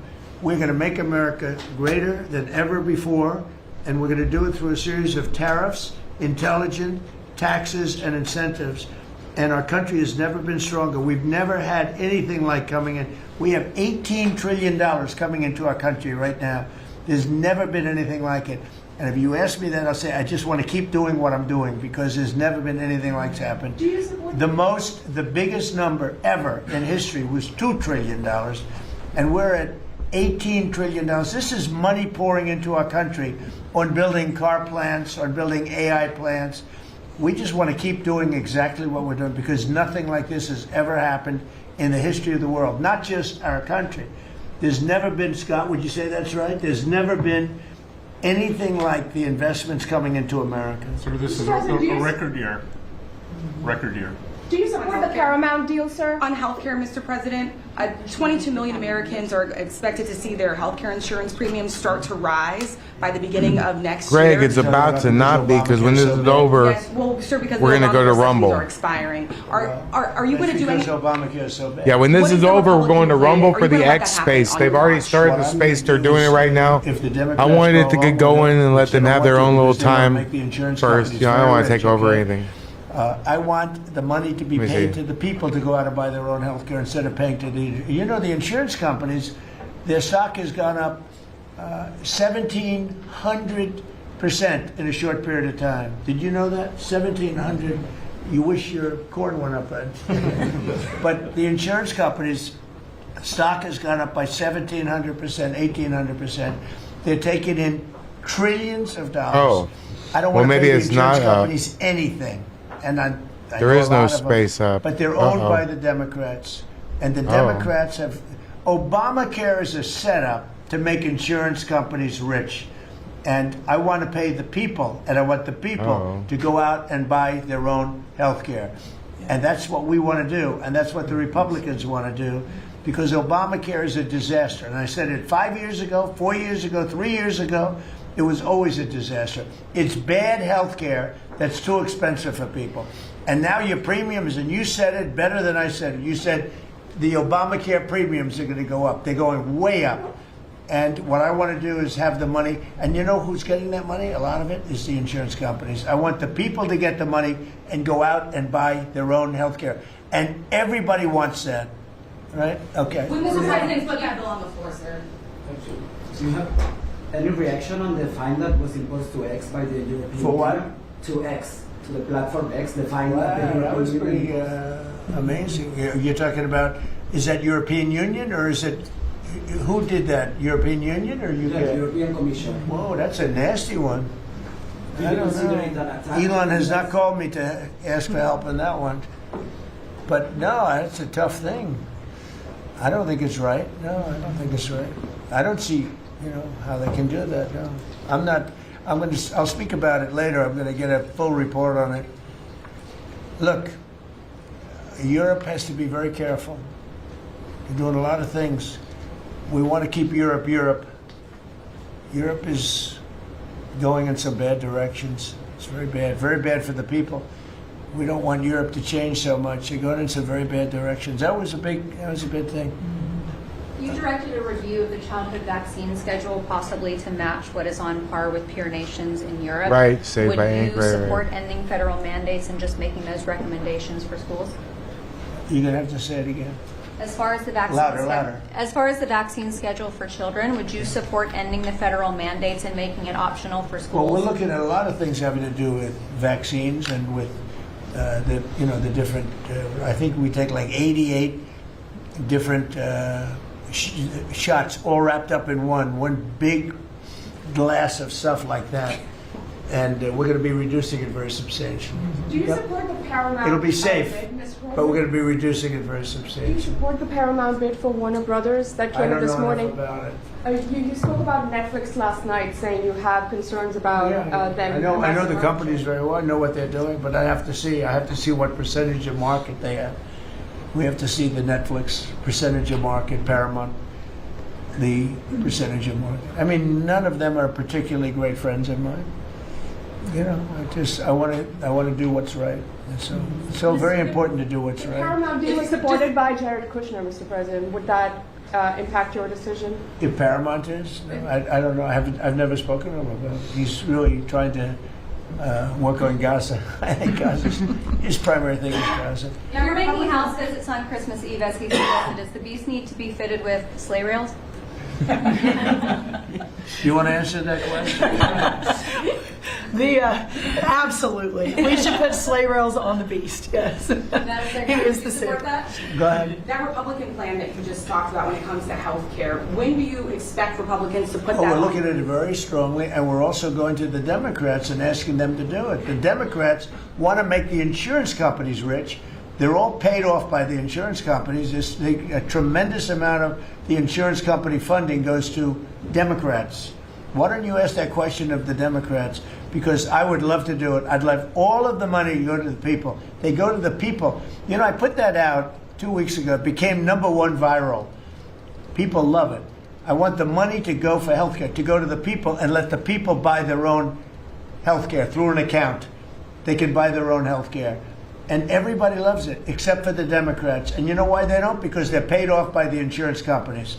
Okay, what else? Yeah, Alina Habba says she's stepping down as U.S. Attorney for the District of New Jersey after the courts disqualified her. Do you have any comment on that? Well, she's not disqualified. You've got a blue slip thing that's horrible. It's a horrible thing. It makes it impossible to appoint a judge or a U.S. Attorney, and it's a shame. And the Republicans should be ashamed of themselves that they allow this to go on, because I can't appoint a U.S. Attorney that's not a Democrat, because they put a block on it. So if you appoint in Virginia or in New Jersey or in California a U.S. Attorney or a judge, I mean, a judge situation is ridiculous. The only people that you can get by are Democrats, because they will put a hold on it.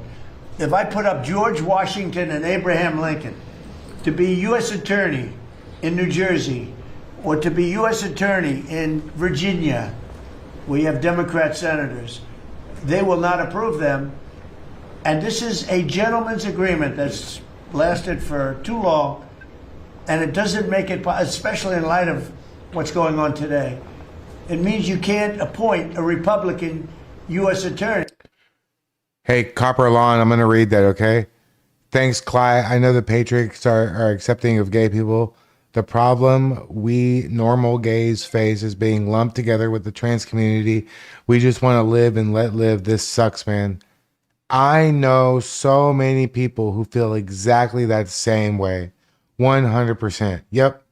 Absolutely.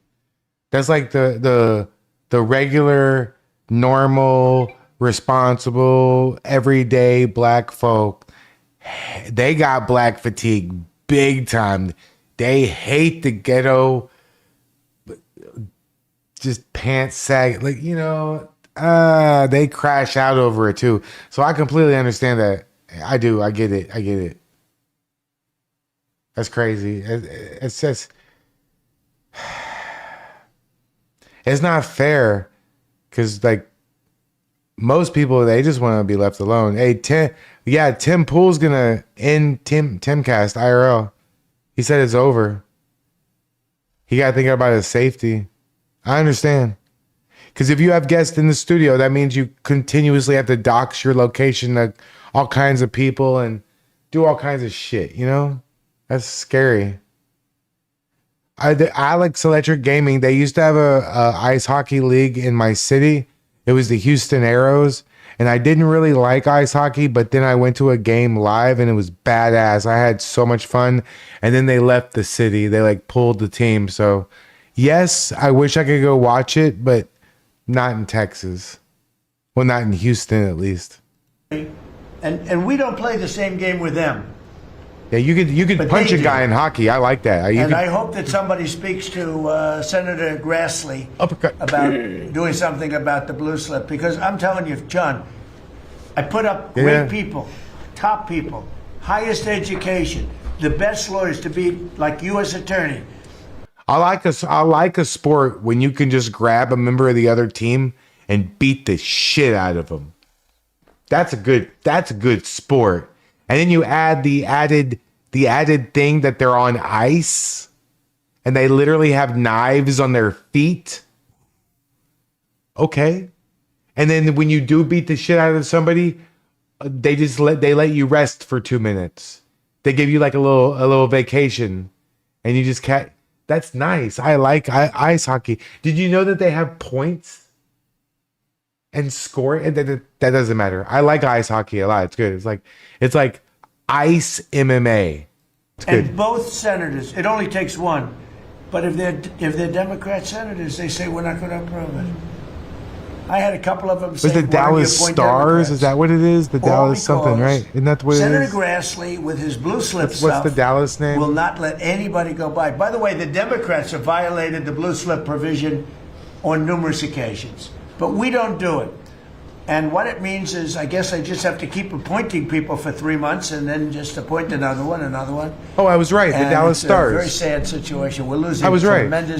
we're losing a lot of great people. We have about 7 U.S. attorneys. That's where I live, Friendly Fire. Who are That's not going to cool. be able to keep their jobs much longer because of the blue slip. Because unless, I think I know why they did that, to protect their ass. Guys, when we're done here, we're going to raid my channel on Rumble. It's just Climatics without the TV. But we're going to raid it. So, in theory, when I end my broadcast on YouTube, you should be prompted to be automatically redirected to Rumble. This is the first time I'm doing this, so it may not work. Just be prepared to manually go over to Rumble. It's just Rumble. And look, it's pinned at the top of the chat. All you gotta do is click the thing at the top of the chat and you'll go there and you can make an account real quick if you want. It's free. There's no money involved. You don't have to pay anything to come over to Rumble and like the stream and share it and do all that kind of stuff, you know? If you want to join as a subscribed, like a member, you can, but it's not necessary. I'm not going to ask you to join. If you want to, you can, though. Whatever. I mean, I got lots of emojis already. Okay, that's why they did that. And I can add a ton, Polly, a ton. It should be done away with. I want to be able to appoint the most highly educated, the most respected people. They can't keep their jobs because of the blue slips. Terrible. Okay, thank you very much, everybody. Thank you. The farmers, Okay, and let's that's come it. into the Oval Office. All right, Deb, come on. We're going to That's go it. into the Oval Okay. Office. So this is what we're going to do. So we're going to move this here, right?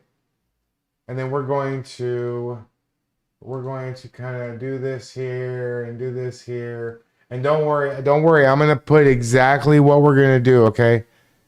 You're already here. Good. If you want to go to Rumble and already go there, just go ahead and go now because we're about to go over there right now. We're going to try to do this and get over on Rumble first. And then this is the thing. What was it? Wait, let me put the handle for the space so you can come into the space with us if you want. Let me just change this one. And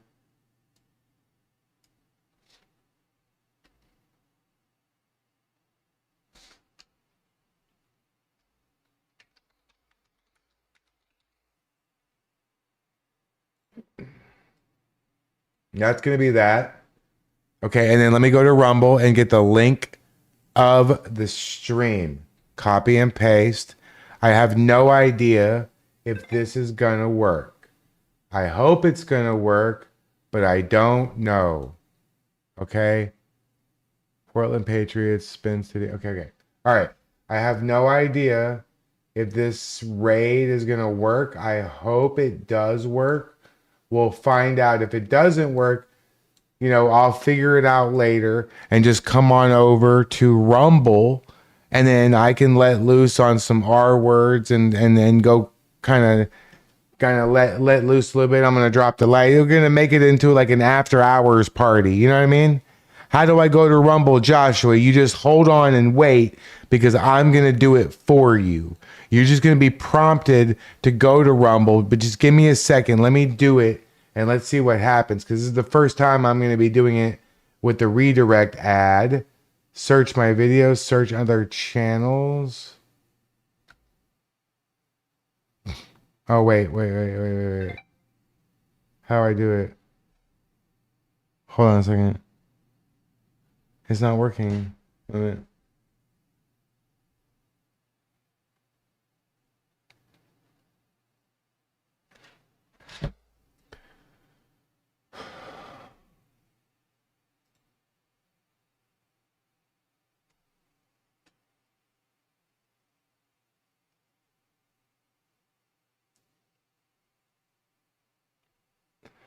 No, there's no way to do it.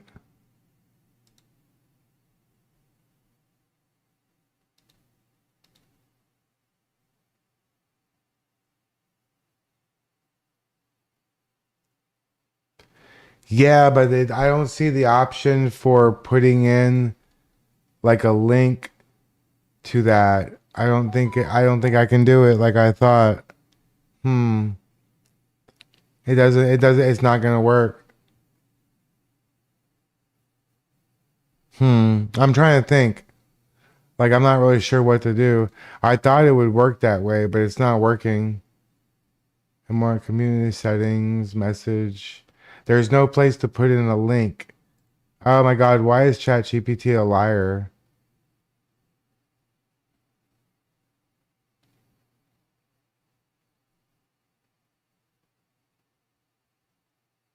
Yeah, if you want to click the link at the top and go over there to Rumble, we can, but I thought I would be able to rate it.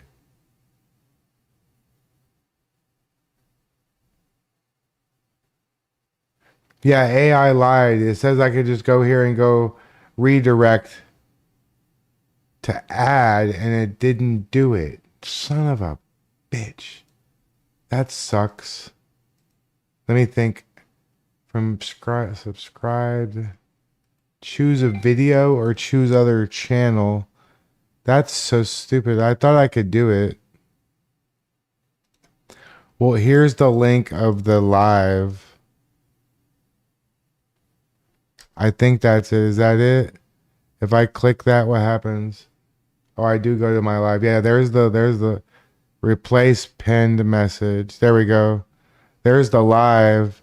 Well, that sucks. I thought I could just go and make it go over there. That's ridiculous. Why can't I do that? That doesn't make any sense. Why wouldn't let me raid the channel?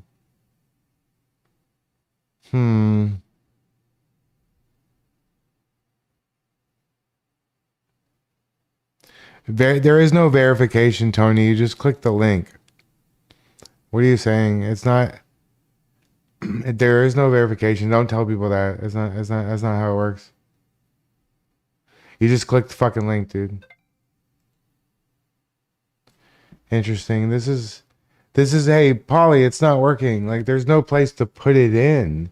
Search for videos from other channels and search my videos. There's no place to put in like a link. What the hell?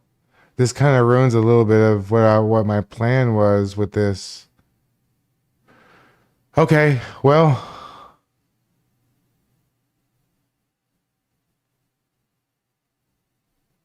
Okay, Ken, that's good though, right? Isn't that good? Yeah, okay, guys, look. Just this link right here. It's this one. I'm going to close the YouTube so we can do the space and talk some smack. I don't know why it didn't work. That sucks. I'll figure it out. I don't know why. This is dumb.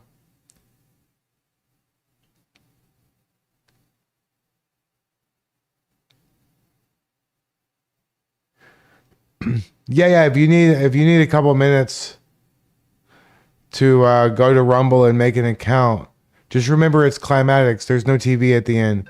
But I thought that I could.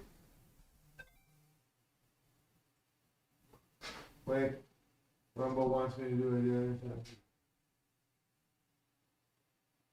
Oh, that's great. So right when I start doing it, now that's wonderful.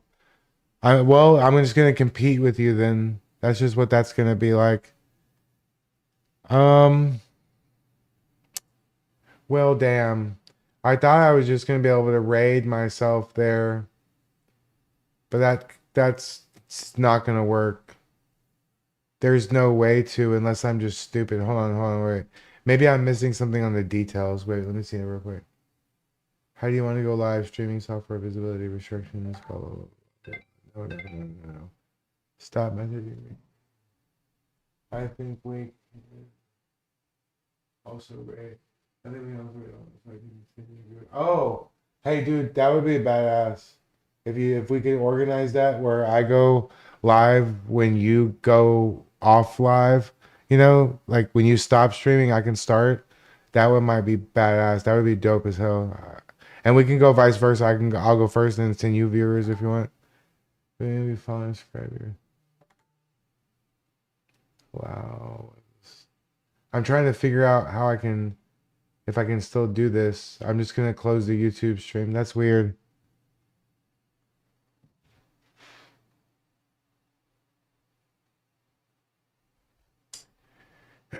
Interesting. Well, guys, okay, so here's what's going to happen. I'm going to see if I can get all you just to do it manually. There's a link at the top. It's pinned. There's a link at the top. It's pinned. All you got to do is click it. If it asks you if you want to go to the Google, just say yes. It'll redirect you right to my channel. If that doesn't work, it's just Rumble. You just go there and you type in Climatics. That's it. And you'll find me. You'll find us. We're live on Rumble right now already. We've been live on Rumble this whole time, right? So we're going to close the YouTube so then we can have the after hours, right? We can get a little gritty. We can talk some smack. My background changed, which is perfect, right? It just changed, so that's perfect. That's perfect. We'll change this to something a little bit more like that. We're gonna drop the lights down, right? YouTube, go to Rumble. Go to Rumble. Also Twitch, Kick, not X. I didn't stream on X tonight. Thanks for watching on YouTube. We're going to do the space. Come into the space and chit chat with us. We're going to do it. Okay. End stream. Later, YouTube. Thanks for watching. Over on YouTube only. We're still on Rumble. Go to Rumble. Go to Rumble. It's like I'm Steven Crowder. Now I understand what Steven Crowder does. Everybody, we're going to Rumble. 140 people. Go to Rumble right now. Peace.